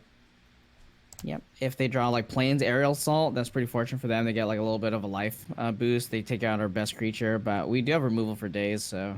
And we want to sack our worst creature to the Bone Splinters if possible. Now that the Fenlurker's off the board, I mean, I'd rather sack Pack Mastiff than Cutthroat, most likely. Yeah, one of the awkward things that we saw the Loxodon as well. The Loxodon can basically in our deck can only be killed by like Siegebreaker combo or Bone Splinters, since it's 6 toughness. Good point. Yeah, it's probably worth saving Bone Splinters as long as we can for that, especially when we have a hand full of red removal to use on their smaller things. Speaking of which, so I mean, do you want to like attack that? If we don't pump, that puts them to 4, which is already in outrage range. And then I think we can just, like, outrage the Warden on their upkeep or something like that. Yeah. It seems better to outrage on upkeep. What do you think? Yeah, that's when I would do it. My play here would not be to pump, because if we connect for 9, it's already so good for us. Yep. And then, of course, their mana's up. There's no reason to give them time. I would just do it during their upkeep. I want to tap their upkeep mana is correct, possible. I believe. Because if they want to use mana for like a counterspell, that's fine. They don't develop the board, but we don't want to let them get to the main phase because that thing reduces flyers for whatever reason. Exactly. All right. Well, I mean, again, it was kind of hard to like evaluate how powerful our deck was, but it was pretty smooth.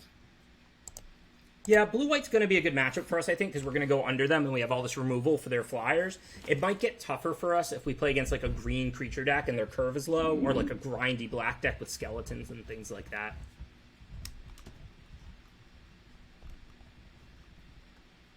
Play first deck, right? We're aggro, we're double Scorch Spitter. Seems good to me. Yeah.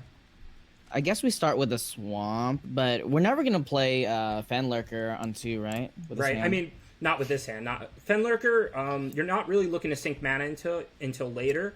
So you're going to play it on 2 if you have nothing else to do, but it's going to be your last choice for turn 2 as far as 2 drops in the deck. Yep. Not a plains, unlucky. All right, interesting. So, I mean, we're pretty happy to attack, right? And then, like, maybe Mastiff and Scorch Splitter. That would be my inclination, just attack and double spell. It's tough to race lifelinkers, but we're hitting for 3. They're only +1 on this exchange.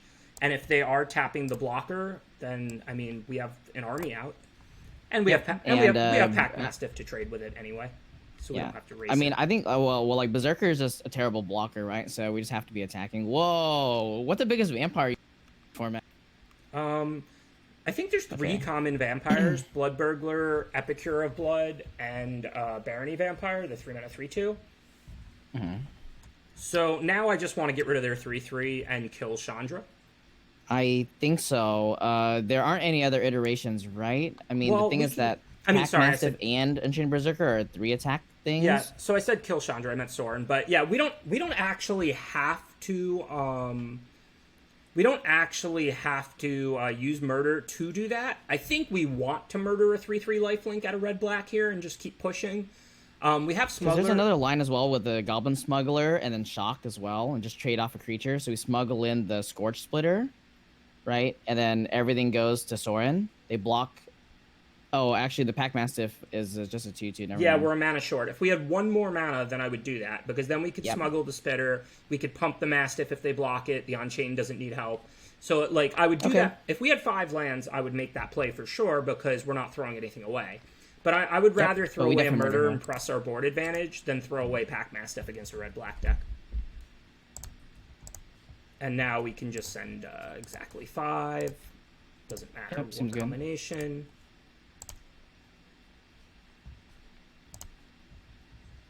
It's all Shock up.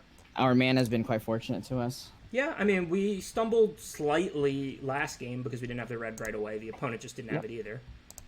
All right, I'm just going to shock that into turn. Yeah, really happy to shock that just so we can go face with a Smuggler. Elandra's not even bad either. Still going to play this over Scuttlemutt, I think, because it has haste. Just getting as much damage. I think so. Like, the only argument with Scuttlemutt is because we had the Berserker out. Yeah, we're just so far ahead now and dealing them so much damage. I just want to connect with the haste creature. I mean, all 4 of our creatures effectively have 2 power, so they have to double spell here to even not be dead on board. Ooh, a Thief? Not really what. There's no need to show them anything. They're dead on board. There's no need. Oh, man. Okay, so we're going to be on the draw against another black-red deck. We're not going to want Reckless Airstrike. Probably not going to change much. I mean, we don't have that many options versus red-black either, I guess. No, and we want to go under them. Against the Planeswalker, we want Active Treason, probably. The only thing I could really see is Fire Elemental as a decent-sized body against a black-red deck, potentially. But or, like, even Pattern Matcher if we're trying to, like, you know, if we're trying to win by just, like, outvaluing them a little bit. It's pretty hard to outvalue with our deck, I think. But yeah, their creatures were pretty small, and we need the card draw effect a little less. I could see taking out Blade Brand and bringing in Fire Elemental for the draw. I'll probably switch that for Game 3 on the play, if should it go there. But I think that's what I want to do for this game, and that would be it. Okay. Okay, yeah, with that? I like it. Yeah. I'm okay with that. Like, I'm still eyeballing the Chandra's Embercat, but it makes sense if we bring in the Fire Elemental, just leave it in. So and they also played 2 Blood Barons or whatever this. Yeah, I won't lie. When we submitted the deck, I forgot we cut Boreal and Fire Elemental, so Embercat's just a 2-mana 2/2 no ability. There's a chance it shouldn't be in our main. Then again, the only other cards we really wanted to play were... Is there an argument just to play Swamp here? I think so, right? Well, the opponent's on the play, but what... Oh, in case we draw Fenlurker, you're saying? Yeah, but... I mean, they did show double Vampire, and we do want to Scuttlemutt on 3. So I guess we still play Mountain. I mean, well, we just play that now. Well, yeah, but it's an interesting discussion before we drew the Scorch Spitter, because most of our red drops our 2-drops are red, but none are double red. So we could play Swamp. If we draw a red 2-drop, we'll still be able to play it, but we won't be able to shock into turn and then play it. Or if we drew Fenlurker, it's just a 1-outer, but then we wouldn't be able to play it if we led Mountain. So it is an interesting thing to talk about. Here, just play Embercat, I assume?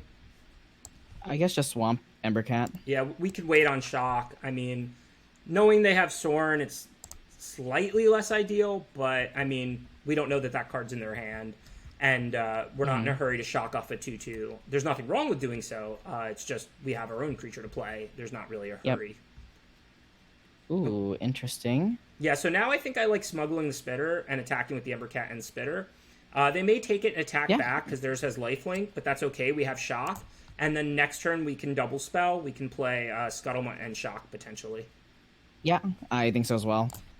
I mean, I think a lot of people underestimate as well just how like valuable it is if your opponent attacks you back. I guess like it's kind of giving yourself like a free I don't know, like what's a card that taps a creature like Depose Deploy kind of thing. You know, like you just basically just get a free Depose Deploy just by tapping their creature when a lot of times you want like their creature to be tapped anyways. So realistically, they don't have a great attack. Even though that thing has lifelink, it's not blocking anything. Right, kill it on Raider. Well, I think we just sneak in the Scorch Splitter and just play Scuttlemutt Pass.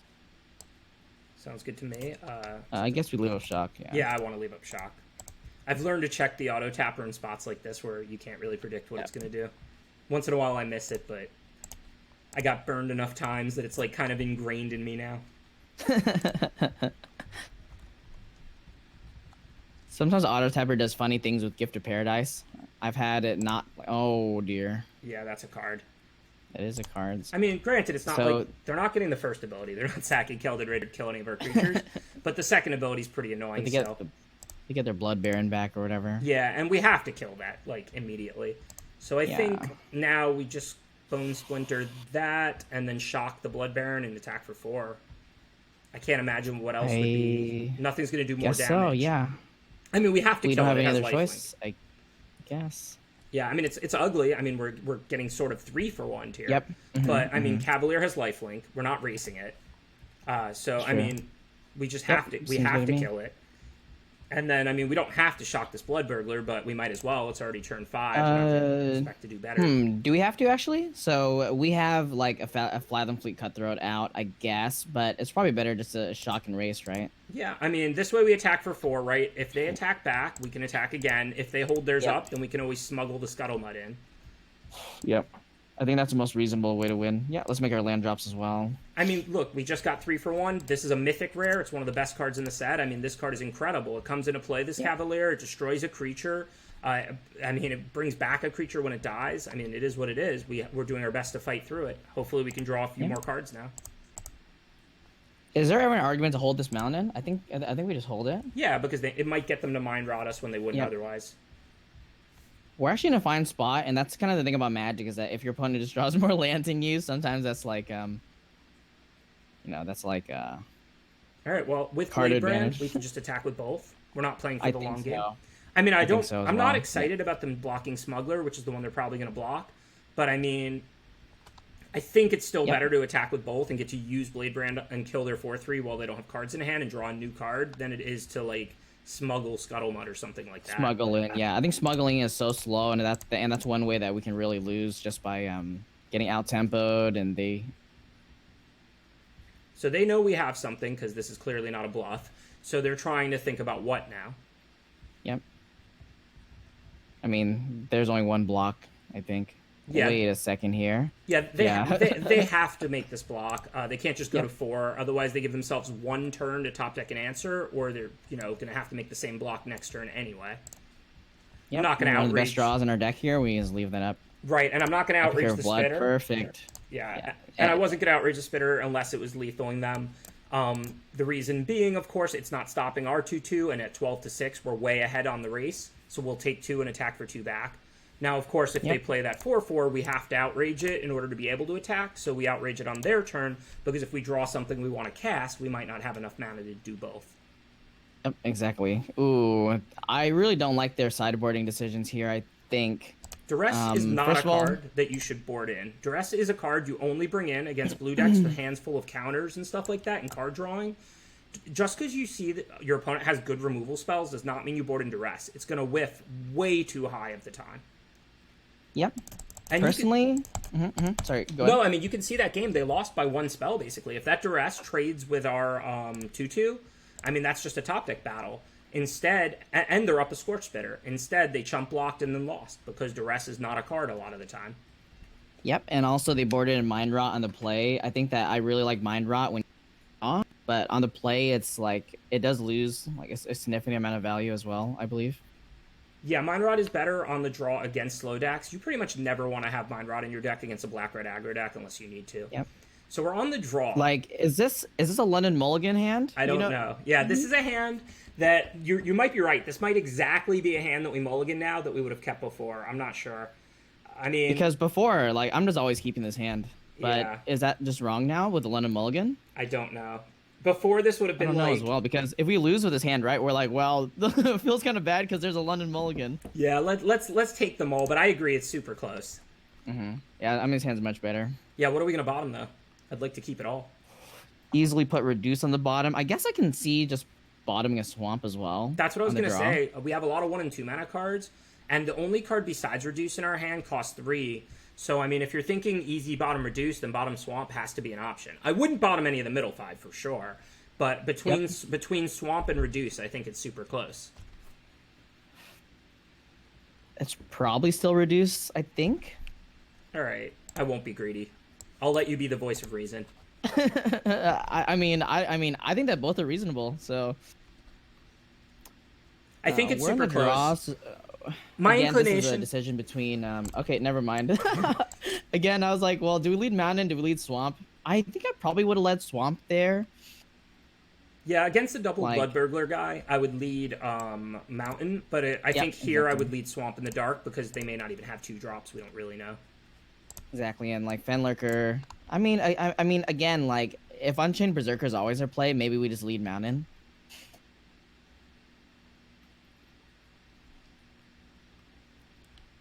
It's funny, this format, you actually don't know if people are mono black or not. So I have a policy with turn 3 Audacious Thief, and it's kill on sight. Yeah, I'm pretty happy to shock this. Yeah. There's nothing I hate more than my opponent tapping a creature and drawing extra cards. I think it's a little bit different if we had a better blocker. Like if we had Pack Mastiff and we get a hold up shock kind of thing, like we can block, and then if they go like Island, try to befuddle it or something, then we can shock in response. Maybe that's fine. I mean, that's not even great since befuddle cycles.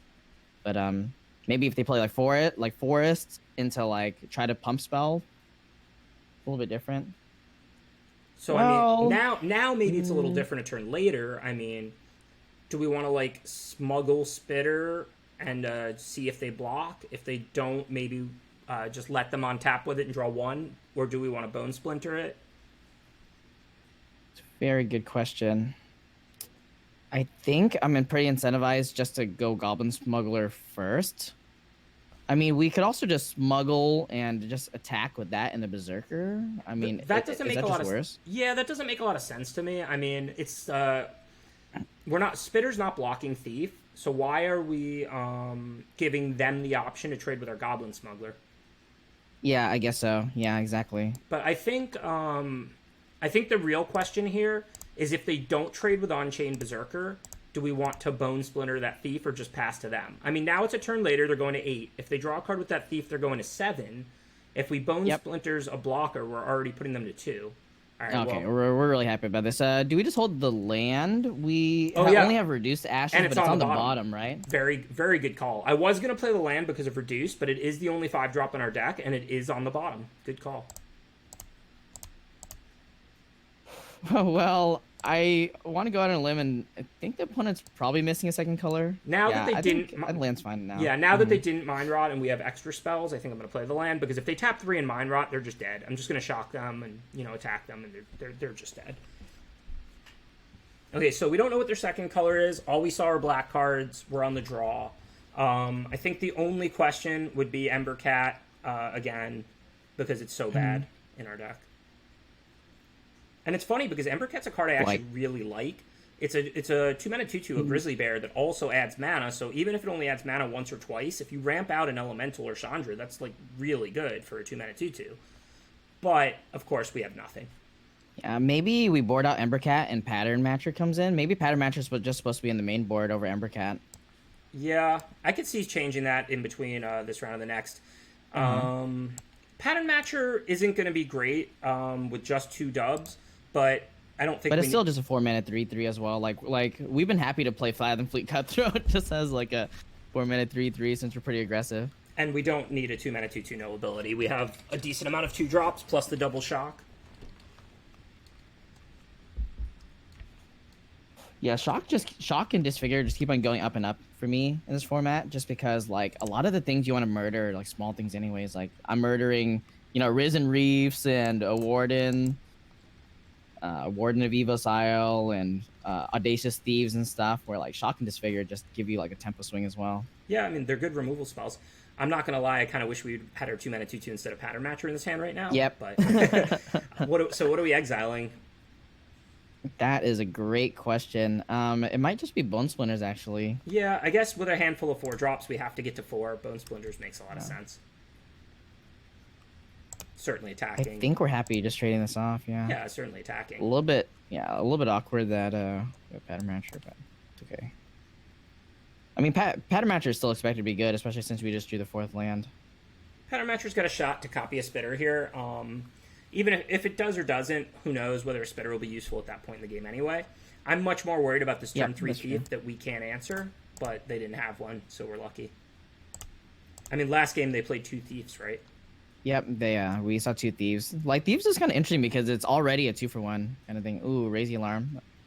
Okay, so goodbye Pattern Matcher value. But, yeah. I mean, we're always attacking there. Right, so I was about to say, they didn't pump, so we know we have something. So it's not like we have to attack, because they definitely have something. But the something is more likely to be, like, murder than raise the alarm. Exactly. Like do they want to use their pump on 1 damage, or just leave up their 3-mana removal spell? Probably just leave up their 3-mana removal spell. Also, it's unclear that there's a lot of value in a Spitter later in the game anyway. Yep.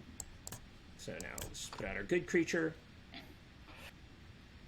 The reason I do that over Matcher, of course, is because there's always a chance we'll draw On-Chain Berserker. Mm-hmm. There is 2 of them. A little bit awkward that we actually ended up drawing mana, and then we have Skeleton now, but there's no way to really like predict that. No. So if we attack and they wanted to kill Siegebreaker, they'd have to double block and pump, and then we could outrage. But yeah, I'm happy with that. Well, we could also just like play our 2 creatures here and kind of strand their mana for the turn. Because that's true as well. If we do make that play and they have like Blade Brand, they have 5 mana, so they're going to pump Fenlurker. We're going to outrage it. They can still Blade Brand the 1/1 and trade it with Siegebreaker. I think I like just dumping our creatures and passing it down. I kind of like just a second maining, I guess. Pattern Matcher and Skeleton. Or is there an argument to do it main phase after instead of second main? Just consider the second main. Does it make a difference? I just meant I think I like not attacking and just dumping our creatures. Because what I'm wondering is if we go to combat, maybe since they only have 5 mana instead of 6 mana, maybe they just want to murder it before we attack for some reason. But I guess that doesn't really make sense either. That's an island. Okay. So 5/5 would be a problem, but we have Siegebreaker. So what is it? 4 to activate. So I think now we just want to send our non-Siege Breakers.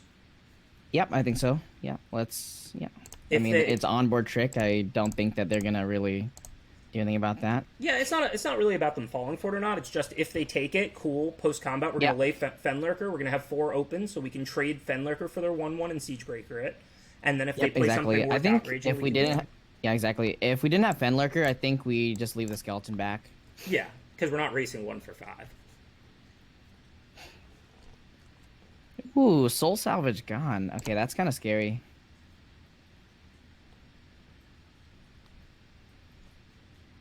Speaking of kind of scary. That's pretty scary, yeah. Skeleton is so obnoxious. Grind, grind, grind.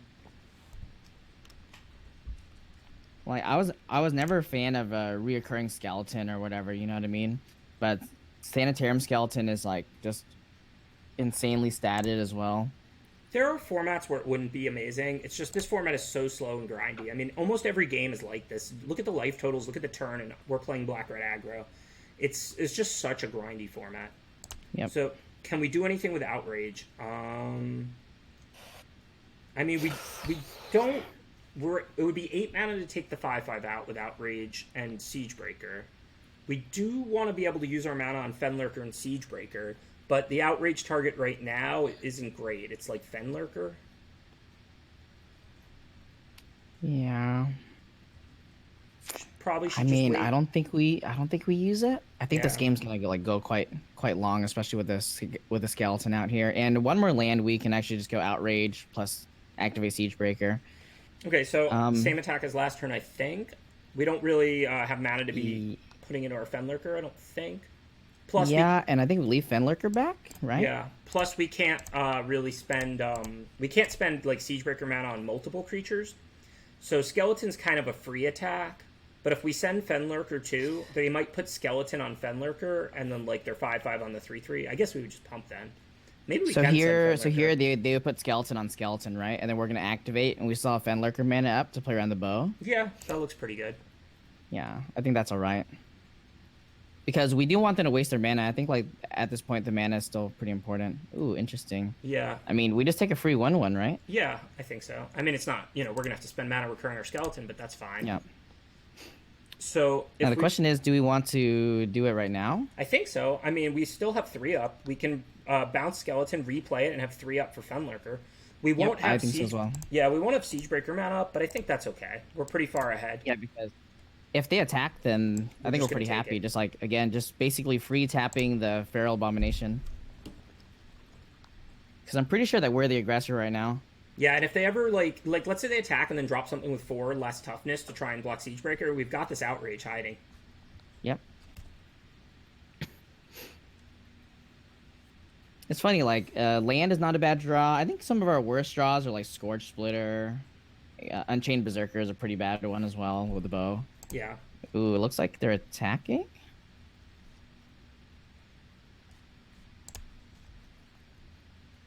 I wonder if they know that it's the bow dealing the damage. Okay, they know. Yeah, we're obviously gonna pump. Yeah, no, but I mean, they would have targeted the 4/3 if they thought the hard bow, like the abomination, was doing the damage. So clearly they know. Mm-hmm. We could consider chumping with skeleton, but I think it's fine to just take it. We still have plenty Yeah. of life. There's that 4/4 we were talking about. So I mean, I think we just slam. Interesting. I think we just slam outrage now, right? And then we just have a great attack. The 4/4 is the Yeah. only thing stopping our big creatures. Yep. That'd be funny if there's a bug and the Vengeful War Chief just survived. We leave one back, right? Or no? Yeah, I mean, we have to leave Fenlurker because if they block it Yep. with skeleton, we can't pump it or they'll attack and ping it out. Although, Exactly. Maybe. But then if they attack with it, we can't pump it and Siegebreaker anyways. So maybe we just don't bother sending either of the small ones. Yeah, this turn. I think I like it like this as well. Yep. I think you're right. I was going to send everything but Fenlurker. I just went to all attack to then click the 1 off. But I think you're right that it makes sense to hold skeleton back in this spot.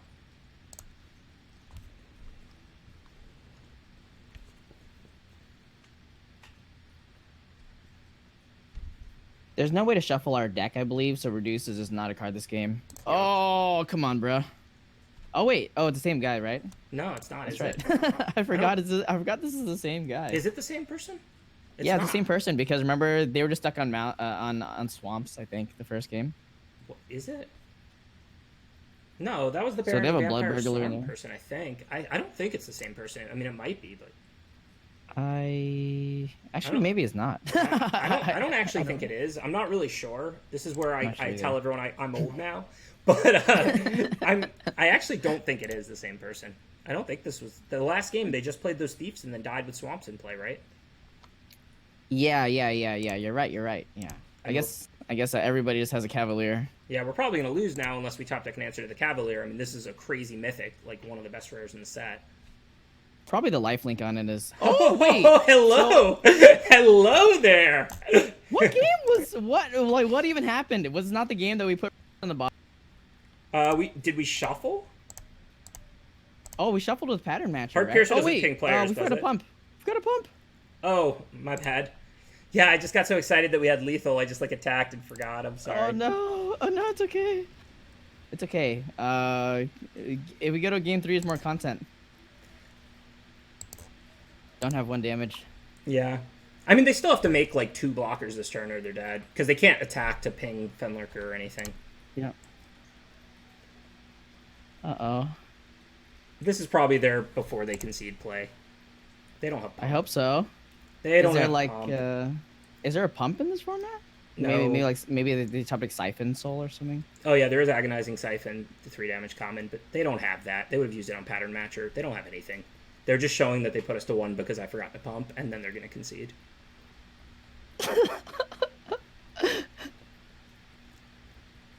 Oh no, the Cavalier! Oh no. The thing has lifelink. We have Actor Treason and Chandra's Outrage. Oh, wait a second. It's wait, exiled. What? We reduced Ashes it. Oh, I forgot. Hooray! I didn't. I punted, but it didn't cost us. Oof. I've never had a top deck that good in my entire life. like they played Black Cavalier. We were empty-handed. It's just reduced Ashes right off the top.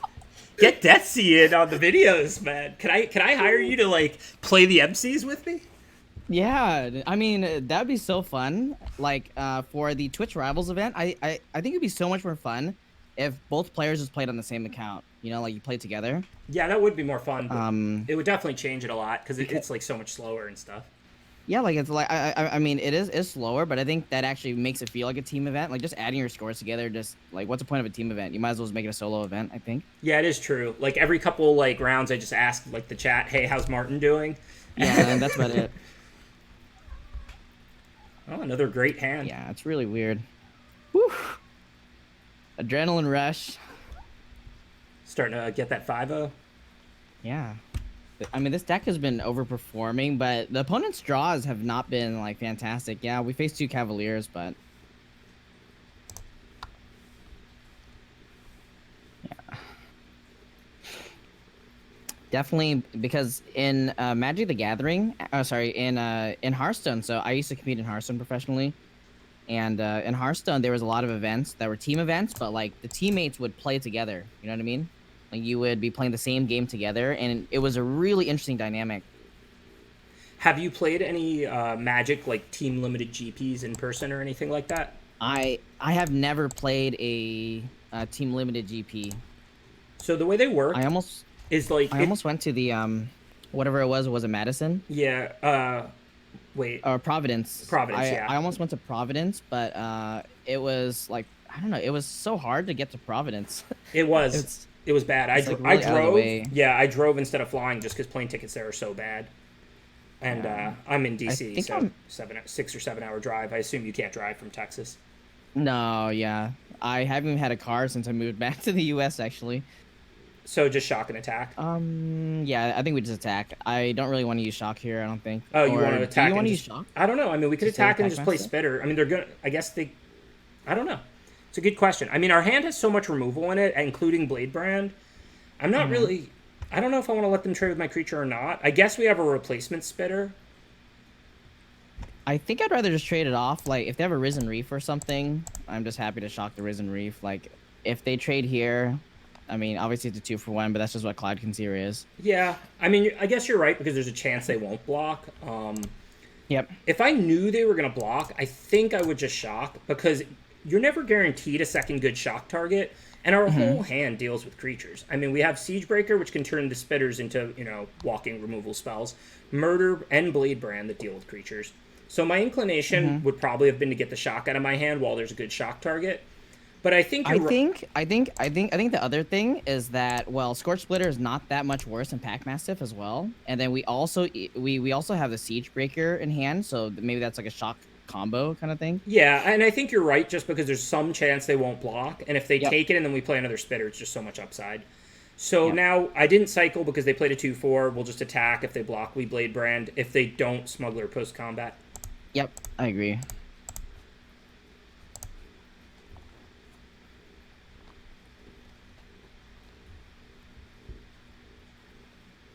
Like, basically, I guess, I think it was super close whether to shock this year or not, which means the most upside you can get is if somehow they don't block, so you're probably right that the right play there is just attack and take the, like, small chance that they just don't. Okay, so we Blade Brand, we didn't find a land, but we traded a spitter for a Lavakin Brawler. You could do worse. Yep, for sure. Okay, that's not a Mammoth Spider, but that is a shock target. A very good one at that. We definitely shock right now, right? Well, yeah, unless we're shocking Overgrowth instead. But I think we can just shock that. Yep, because otherwise the overgrowth grows to 4/3. They also, yeah, I mean, I think we just shocked that. Well, we were going to shock one of the two. If we let Overgrowth in play, it pumps the Trailblazer, but then we could shock the Overgrowth if we wanted to. Exactly. We're definitely shocking one of the two creatures. Okay, so this turn... We could bluff the attack, but I feel like it's so marginal. I think it's just land Siegebreaker. Yeah, it's just too much better of a turn. Now, if we draw any land, we can double spell. And if not, we still have plenty going on. This is a turn where we just have to take the turn off and land Siegebreaker. Ooh, this guy's going off.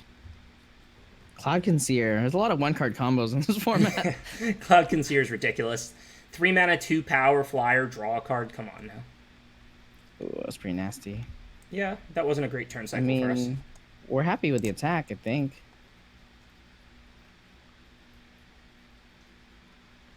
So, I mean, are we just attacking now and then playing Unchained Berserker? That takes away our ability to double spell. We could play Smuggler and attack with both, and they get to trade, gain a life, and grow their Overgrowth. We're going to end up having to murder it. We could also just attack and then play Goblin Smuggler to just block the Overgrowth Elemental. That might be better. Yeah. Unchained Berserker is kind of a bad blocker. If they block it's also not mana efficient. If we draw another land, we can go like Berserker, Murder, or if they block the Spitter with the Seer, then we murder the Overgrowth so they don't gain the life because it's growing anyway. Yep. And it probably needs Exactly. to be murdered. Okay, I like that. Yeah, that's true. So we attack. If they block with the Seer, we murder the Overgrowth now. If they take it, we just play Smuggler on tap to potentially trade. And then, with yeah, with the intent to block, yeah. That makes a lot of sense. We also have 2 Bone Splinters floating around in the deck for the Active Treason. Yep, very true. We're not in a hurry to use Active Treason. We might even have some cheeky lethals at some point. Ooh, they're attacking with both. Let's do some counting. I mean, if we take the Brawler, we don't have any other elementals, so that's 3. The Scorch Splitter is an elemental. I did not know that. So that we do have one other elemental, so that's 4, 6, 8. That's so 8 damage. We're 3 points short. They're putting us to 12. Next turn, though, that Lavakin Brawler's hitting us pretty hard. Are we just happy trading off the Smuggler and then going Murder? I think so. I think we play for the long game. No, whoa, I don't give anything unblockable. Because, I mean, after this trade, we have 2 more spells in hand. So worst case scenario, we're murdering the Brawler. We're hitting for 2. If we draw a Mountain, we're playing Unchained. Well, now we might as well. Wow, that seems pretty good. Yeah, we'll just combo let's do again. that. And hold our Murder. Seems great. Yeah. Get in a bunch of damage. This time we can attack with their creature first because they have no blockers. Yep. Combos. I think the opponent's misunderstanding who's the aggressor here. Ooh. Again, another land lets us double spell. And if we draw spells, we can cast them. Yep. Oh my god, the third Cloud Conceer. The bow is definitely coming in, by the way. Yeah. I can definitely be talked into boarding in the bow against the triple Cloud Conceer deck. So, do we murder or do we just attack and let them trade and then on-chain Berserker? Yep, I think I like that better. Again, I don't think we're overvaluing Murder, even though we have 2 removal spells in hand kind of thing. Like, the thing is that they're still pretty upset to block this. I think that if I were them, I would even consider not blocking this to try to, like, just top deck a creature that blanks the Scorch Splitter instead, and then you have a Clock in the Sky. So, though I do agree with I agree with the line, but I think they're blocking virtually every time. If they go to 3, even if they draw another blocker, that means the attack alone puts them to 2. 2 is the life total you do not want to go to against red in this format, with Shock and Chandra's Outrage at common. Okay, might as well reduce that. So, yeah, I think so. Like, we can't play around Convolute anyways. No, and if they Convolute us, then we're happy just to attack back. There's no questioning we're casting a removal spell. The only question was we're which definitely just attacking still, or maybe not, actually. I don't think we're attacking. If they trade, it's just a potential topic battle, even though we're up a murder. I mean, we're way up in life. If they brick here, we want to murder that and hit them for 3, I think. Yeah, maybe we just don't. Yeah. It's not even a 4/4. It goes back to being the same size as Unchained Berserker anyway. I guess we're killing it. Yeah. Yeah, definitely murdering. Land doesn't do anything. Ooh, what's this instant speed spell here? Yeah, it did pause. I don't know what they have. It's probably like Growth Cycle, because the thing is that those things come in multiples generally, right? So that's true. It could certainly be that. Could also be Sailor or something like that. That would also make sense. They're thinking about whether to block. No, because if it's Sailor, you play it, you block, and you draw a Yeah. card. Exactly, exactly. It's probably Growth Cycle. All right, Like you said, interesting. if they're playing one Growth Cycle, they're probably playing more than one Growth Cycle. I mean, we're definitely talking to playing this bow, right? Like, there's no way this bow is just not the best card in this matchup, probably. I mean, I think you're getting a little extreme. I mean, we saw 3/1 toughness creatures. It doesn't necessarily kill anything else. I am willing to bring it in now, but I wouldn't. I wouldn't call it the best card in the matchup. That's maybe. I mean, the argument is that we also have Fathom Fleet and Ogre Siegebreaker, so we already have combos like for the bigger stuff as well. Yeah, and like you said, we have 2 instant speed shocks. We can take out 3 toughness creatures right when we attack. Look, I'll bring in the bow. Yeah. I think it's right. But let's not get crazy here. Okay, let's keep it reasonable. So what are we taking out? We can take out Active Treason. We can take out Bone Splinters. We can take out the Ember Cat as well. Oh yeah, we have our unplayable Ember Cat. Sure. Ember Cat did not seem to match up well with their stuff, right? I don't think so. No, I'm down to take out Ember Cat. That's yeah, I think so as well. Like, we could even go more extreme and board in the Boreal Elementals, but I think it's okay. Oh yeah, that might be right to board in the Lich and the Elemental against them. They have a bunch of 2/1 flyers. I could see the blue. Touch. Yeah, it's good against green. Yeah, the blue splash might be right. If this goes to a game 3, I think we should strongly consider the blue splash. Yeah. Yeah, like the Berserkers, even though we're aggressive on the draw, I think they're a little bit less good, depending on how aggressive we can be. Well, we can be on the play for game 3, but I still agree. I think that, like, we can board out, like, Active Trees and Bone Splinters or something and bring in the blue cards. I don't really have the on-chain Berserkers are really just good cards. I mean, red is one of the more aggressive colors in this format. Like, green, blue, and black don't tend to be that aggressive. And I don't think people are drafting that much, like, white aggro decks or anything. Yep. Ooh, they mulligan as well. Whomst ate my bees. That's a silly name.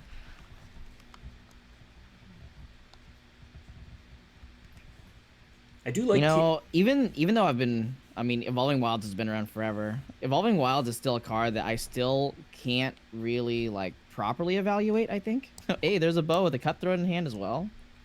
So I think in pretty good. In a 2-color aggro deck, like if you have a lot of 1-drops and 2-drops like we do, you probably don't want the wilds. You probably just play 8/8. But if you have a 3-color deck, it's so valuable because it's a tri-land. And if you have a 2-color deck and you don't have a ton of 1 and 2-drops, then I still usually play it for fixing. It's basically it comes into play tap land that produces either color, not both, but you should at least have one other land in your hand so it can go get you whatever you're missing. Well, all right. Well, the if we bow's go already earning its keep. Ooh, and we have a cutthroat on curve as well. Yeah. That's the stuff. The Deathsie special here. I think this is the first time I've cast a Heart Piercer bow in this format. I'm sorry. Yeah, you got to go through this terrible ordeal. I mean, it was good here. I mean, we cleared their 3-drop, and it's still in play, so I can't really complain. Yeah, we're going to take out a Creeping Trailblazer as well, I think. There's an argument to kill the Stormkin, but I think the Stormkin is just way less threatening than this Trailblazer. So while I do agree with you, I think there's a chance they're going to block, but I guess then we just kill the other one. Well, no, because we have to decide what to ping.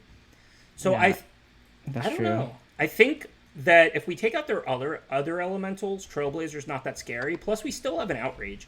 I think I want to ping the Stormkin, especially because there's just a chance they're going to block. Okay, and Cutthroat kind of blocks the Trailblazer as well. Well, assuming we successfully kill the Stormkin, the Trailblazer's not that scary right now. It's a scary card in general, and I mean, look, it's a 2-mana 2/2 with a ton of upside. It's a great Magic card. But just on this board at this time, it's just not a scary card. This really makes me happy, Ben. That was a really sweet turn. The bow's been doing work. Oh, my goodness. Well, now we're just going to play Smuggler and attack, right? We still have mana. I guess we start with Enchained Berserker. Well, we have mana for Berserker post-combat. Berserker doesn't have haste. Smuggler has haste. But I mean, like, if they have a Convolute or something, like, they're probably just going to Convolute Berserker. I think we'd rather have them counter the Berserker. While I would rather them counter the Berserker, are they going to counter a pre-combat Berserker? I guess maybe. We do give them full info, but I think I like the Berserker first. If they want to convolute this, then we got to keep Smuggler, which is much better. Sure. I do agree with you that if they had a convolute and I could choose which one they use it on, I would choose for them to counter the Berserker. I do agree with that. It just But again, felt the big downside thing. again is that we just, show our hand pre-combat. All right, so let's see.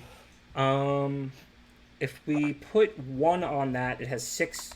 So we can kill it with any of our creatures plus the 1 plus outrage. Yep. So I think we're just attacking with everything. Do it, yeah. Yeah, I think I like it. Deal as much So we put on the damage as we smuggler, can. right?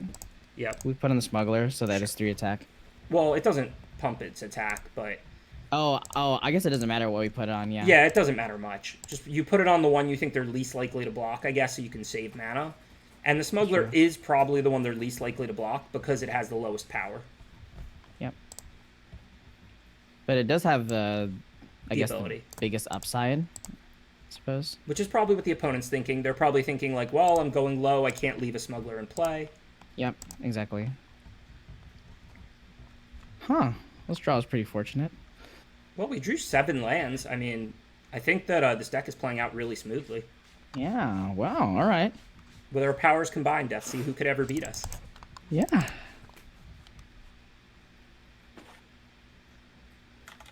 Have we even lost a game? This is why we're not allowed to team up for Twitch Rivals. Right. It's not okay. Again, old man memory here. I know we're 4-0, but have we lost a game? Are we just 8-0? I think so, actually. Yeah, I think so. I think we're 8-0. But, the moment we say that, it's going to be... Well, it was a good 4-2 run. I'll take 4-2 every time. 66% win rate. Good by me. Interesting. Maybe I did. Is this another London Mulligan hand? Yeah, on the play, I mean, we're less likely to cycle Bladebrand on turn 2. We're an aggro deck. I think we should mull this. Yeah, I think we mulled this as well.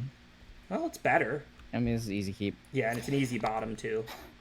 Just get rid of Mountain. But again, like, without the London Mulligan, would you have Mulligan in that last hand? Probably still, right? Probably, but yeah, I agree that was, like, super close. I think, given how aggressive our deck is... That is game 1 as well. Well, I don't know if that changes my decision a ton. It's more just given how aggressive our deck is, I think we want to come out, like, with cheap creatures. Yep. Also, most of our 2-drops are red, so I'm much more inclined to keep a hand with all mountains than I am a hand with all swamps.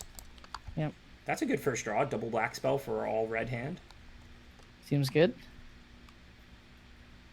Ooh, a 2-drop. Unlucky. Okay. Can I shock that? I mean, attack? yeah, we have to shock that with our deck, I think. Maybe in other decks I just attack and just hold the shock, but...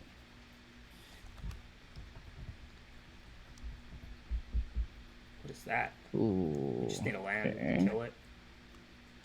That's a good one. All right, that's best kind of land. I'm just killing it. I don't want to risk any pump spells. They may attack and then loot away lands. I think it makes sense to just kill it against a green deck while they're tapped. Against a green deck, hopefully this Actor Treason can get there. 2-4 stat line, man. Okay, well, so we could attack. We could act and attack and deal 6, but we drew Splinters, so I think we just wait for one more creature and then pull off the Act Splinters combo again. I think so. Or like we try to wait until Actor Treason's just lethal, maybe. I think we're unlikely to get to that. I mean, it depends what we draw, but I think most likely what'll happen now is we'll just run Act Splinters. Yep, seems good.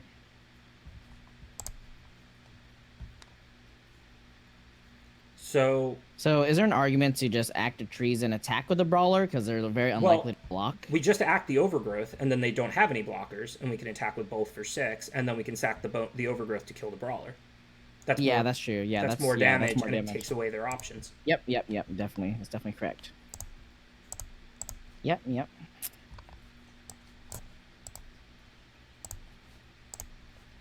Pretty fortunate for us. I mean, but I mean that's why we put it in our deck, I guess. Yeah, and I mean we still need to draw a swamp or keep drawing spells, but I mean that's a pretty good situation. Like Mountain is a really bad draw for us, and there's only like 3 of them. One's even on the bottom from that opening hand scry. Yep. And Swamp is a decent draw for us right now, and Spell is a decent draw for us. So do we just have to attack here? I don't know, because we do have a lot of removal in this deck. Like, do we really want to make this trade? Like, what if we draw a shock next turn? I think we just play Berserker and pass. Yeah, I agree.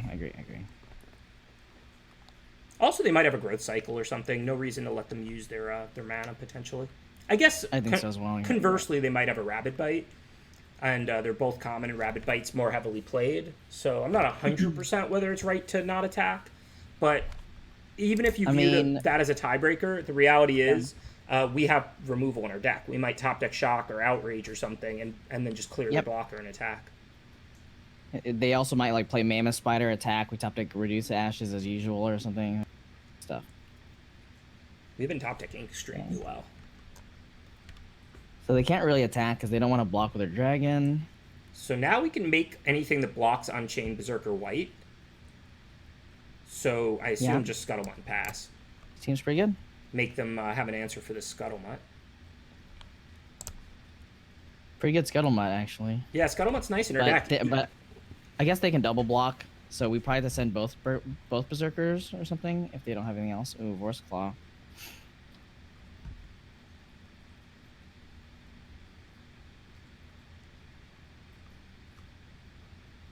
Maniacal Rage, okay. Well, they do need to clock us. I respect that. That's really good. Well, we have to tap Scuttlemutt, so it's not perfect. Oh, yeah, that's true. That's just true. But so we have to do it right. Well, we can murder the Vorse Claw. Potentially, we have a couple options here. We can murder the Vorse Claw and then attack with both Berserkers. They're forced to trade with 1. They go to 3, and then we have Scuttlemutt Berserker to potentially finish them. They do have a 5/5. We're at 8. That'll be their only creature in play. So if they have +3 damage, we're dead. There's not a lot, but there are cards. Our other option would be to pass the turn. Unchained Berserker plus Scuttlemutt stops Vorse Claw. We can make Vorse Claw white and block it, and we can murder the dragon. I think the dragon can't block though. Does that factor into our equation? I think we play aggressively and go for the win, but I think it's somewhat close. I think both those lines are reasonable. I think I like murder and attacking. Okay. I could be wrong, but no, I this is what I would do. We force the trade. They need to have like a 3 damage pump spell like Growth Cycle or like a 3 power haster to beat us. It's not that likely. Yep. But I do think the thing is that a single blocker doesn't work because we can give we can make it white. Scuttlemutt, make it white, and then we have protection to just basically be unblockable. Yes, this puts them in a tough spot. Yeah. If they can't kill us, a single blocker doesn't work. They need to gain life. Wait. Oh yeah, we can still make that white still. We can still make it white. Artifacts can have color. So now we just have to go for it. Let's make it white. Yep. Yeah, we definitely go for it here. No. Yeah, the right one. Woo. White? Yeah. Yeah. If we added a mana, we could undo it. Okay. That's one of the things you can. Wow. You can always just whatchamacallit, like Control Z or whatever undoes a mistake. Yeah. True. Okay. So what did we see out of them? We saw a 3/3 flyer. Red, green, big things, yeah. Did we see anything? I guess the Reckless Airstrike does deal with the dragon. But not likely to hit other stuff, Well, we're not going to board it in for 1 target. Did they have anything else? Treasures from the same dragon? They played Overgrowth Elemental. They played the other Elemental that we stole on that Bone Splinter's turn, Lavakin Brawler. I don't think we want to change much against them, to be honest. The Ember Cat seems like a good statted attacker as well, just to trade off with another. Oh, you know what? Just another shock in our deck. We did see Scuttlemutt, so we saw at least 2 solid targets for Airstrike. We saw Rapacious Dragon and Scuttlemutt. Oh, that's true. It's not that exciting blowing up a Scuttlemutt, but maybe it's worth it. Maybe it's better than like a Scorch Splitter on the draw or something, or an Ember Cat. Better than Ember Cat. Ember Cat is definitely worse than Scorch Spitter in her deck. Scorch Spitter is basically a 1-mana Ember Cat. Okay. I mean, you don't have to board it in just because they have 2 targets. Of course, they could have more. We don't know, but I think I like it better than Ember Cat. If not, I would board in like Fire Elemental or something, given we're going to be on the draw. Well, problem solved. Ooh, we got a decision already. So it's probably just, it's probably just Swamp Vampire, right, on the draw? I think so. What do we think? Yeah, I mean, I was going to go Mountain Spitter, I think, because it's not really that important to get Fenlurker out turn 2. Now we could just, because it's the only 2 damage Spitter on turn 2. But now we can just play the Vampire, maybe. I don't know. We could always play the Vampire on turn 2 and play the Fenlurker later. I mean, the Fenlurker's not doing a lot in play in the early game. That's true. It feels so It's smooth. mana efficient, but doesn't matter. Yeah, it feels Probably not. It feels so smooth to go turn 1 vampire, turn 2 fenlurker, but I actually think it might be wrong. Yeah, I think I'm happy just a Scorch Splitter. Plus, Just just the upside of them not having a 2-drop or having a tap lane or something like that. I don't know. Like there's just a lot of upside just playing Splitter. I mean, their deck is red green. They probably have a plethora of 2-drops. I mean, there's not a ton. Even if they have Leafkin Druid, they still take 1 when the Spitter attacks. And if we draw a Blade Brand, that makes their block quite bad. So I think the Spitter, getting it out, getting that damage in, I just think it's more valuable. Fenlurker's a great card, but it's not because of what it does early. It's because it's a relevant threat in the late game when you can sink mana into it, and it takes a card immediately. Yep, sounds good. The creatures we have out have a lot more early game value, I think. That Caster Spider. Is this just a Scuttlemutt turn, or are we happy with the Blade Brand? I don't know. I mean, I am happy to attack and Blade Brand and get some value out of it. We could also Scuttlemutt. It's more mana efficient to Scuttlemutt. We're not really ramping to anything as That's well, true. but... Next turn we have Fenlurker and Blade Brand, though. I have no idea. Yeah, I think it's fine either way. Yeah. When people talk about who the best technical players are, these are the kind of spots that, like, really, I say, like, this is what defines whoever gets this spot right, because I just don't even know. I've been playing Magic for 25 years. I don't know which play was slightly better there. Yep, I have no idea. So now I think we'll send just Scorch Spitter, though. I don't care about telegraphing Blade Brand. If they block, I'm cool with it. If they take it, then they take it. Yep.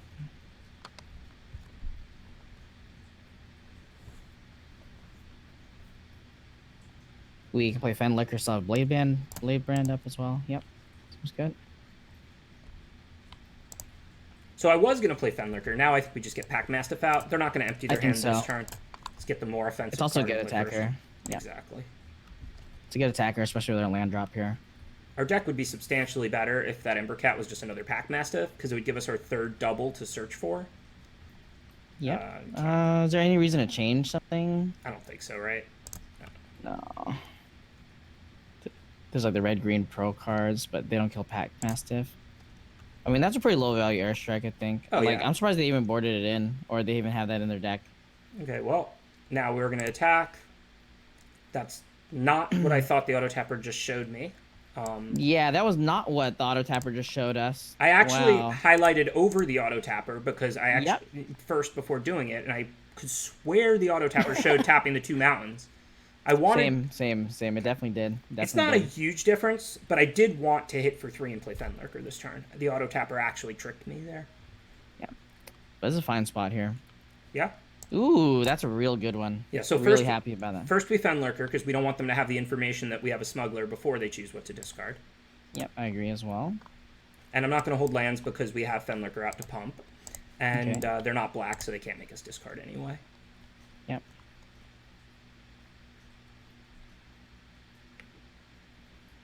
Where's our airstrike? I'm just kidding. Okay,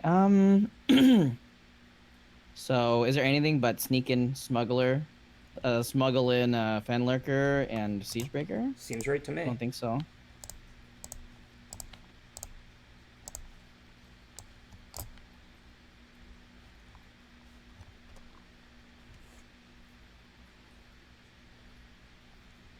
We broke the format. Yeah, Double Scorch Spitter, red-black aggro. We broke it. I assume I'm just taking this. They're attacking. I assume that like a Vorce Claw is coming down. We might just have lethal here. Yeah, well, I mean, they can block. They don't have a land. They're going to be able to block with Scuttlemutt, but I mean, they're going to have to chump block. That's always good for us. Yeah. Oh, never mind. Ooh. I think we have That's Exactsies. a shock Siegebreaker activation? We have Exactsies. We can just shock Scuttlemutt, Active Treason Dragon, and that's 10 exactly if they don't have anything. Yeah, what? Yeah. How do we not not go for it? It has to be a go pump for it? spell on Scuttlemutt, and that's not even the end of the world, I guess. Well, I don't even know if a pump spell on Scuttlemutt even helps them. They have to tap Scuttlemutt. Oh, they could sack the treasures, but then they got to do it first. So let's and then we still have Siegebreaker as well.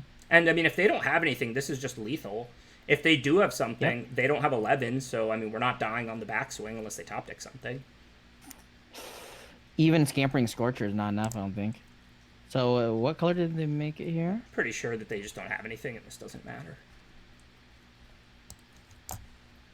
4, 6, 7, 10, yeah. got him with Exactsies. I guess they could have a shock or something. Wow, all right. Hey, did we drop a game, Ben? I don't think we did. I'm not 100% on the early rounds, but I think we went 5-0-10-0. I think so as well. Well, that's a pretty good video, I guess. Yeah, thanks for doing this with me. This was like super fun. Yeah, definitely. Let's definitely co-op some more. I think for me, kind of what helps me to not get burnt out as well is like doing co-ops. Our stream schedules, I think in general, like maybe we can do some overlap at the end of your stream, at the start of my stream, kind of thing. Yeah, I can always start a little bit earlier as well. It would be super easy for me to just jump in to your first draft if you're coming on when I'm going off.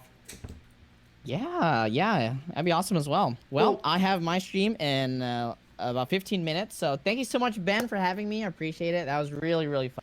Oh, it was awesome. Thanks for doing it with me. Thanks for being the voice of reason. I think that we countered each other's worst impulses really well. You got me to get rid of the greedy blue splash. I prevented you from putting Heart Piercer Bow in the main. I think and picking Golos over murder. Yeah. All in all, I think we both did a really good job there working together. I definitely would have picked Golos, and it wasn't even close for me. And I definitely would have splashed the blue, but the red-black performed really well as a low-to-the-ground aggro deck. So, I mean, I think we definitely did a good job of, like, correcting each other's weaknesses there and being better than the sum of the parts. So thanks for drafting with me.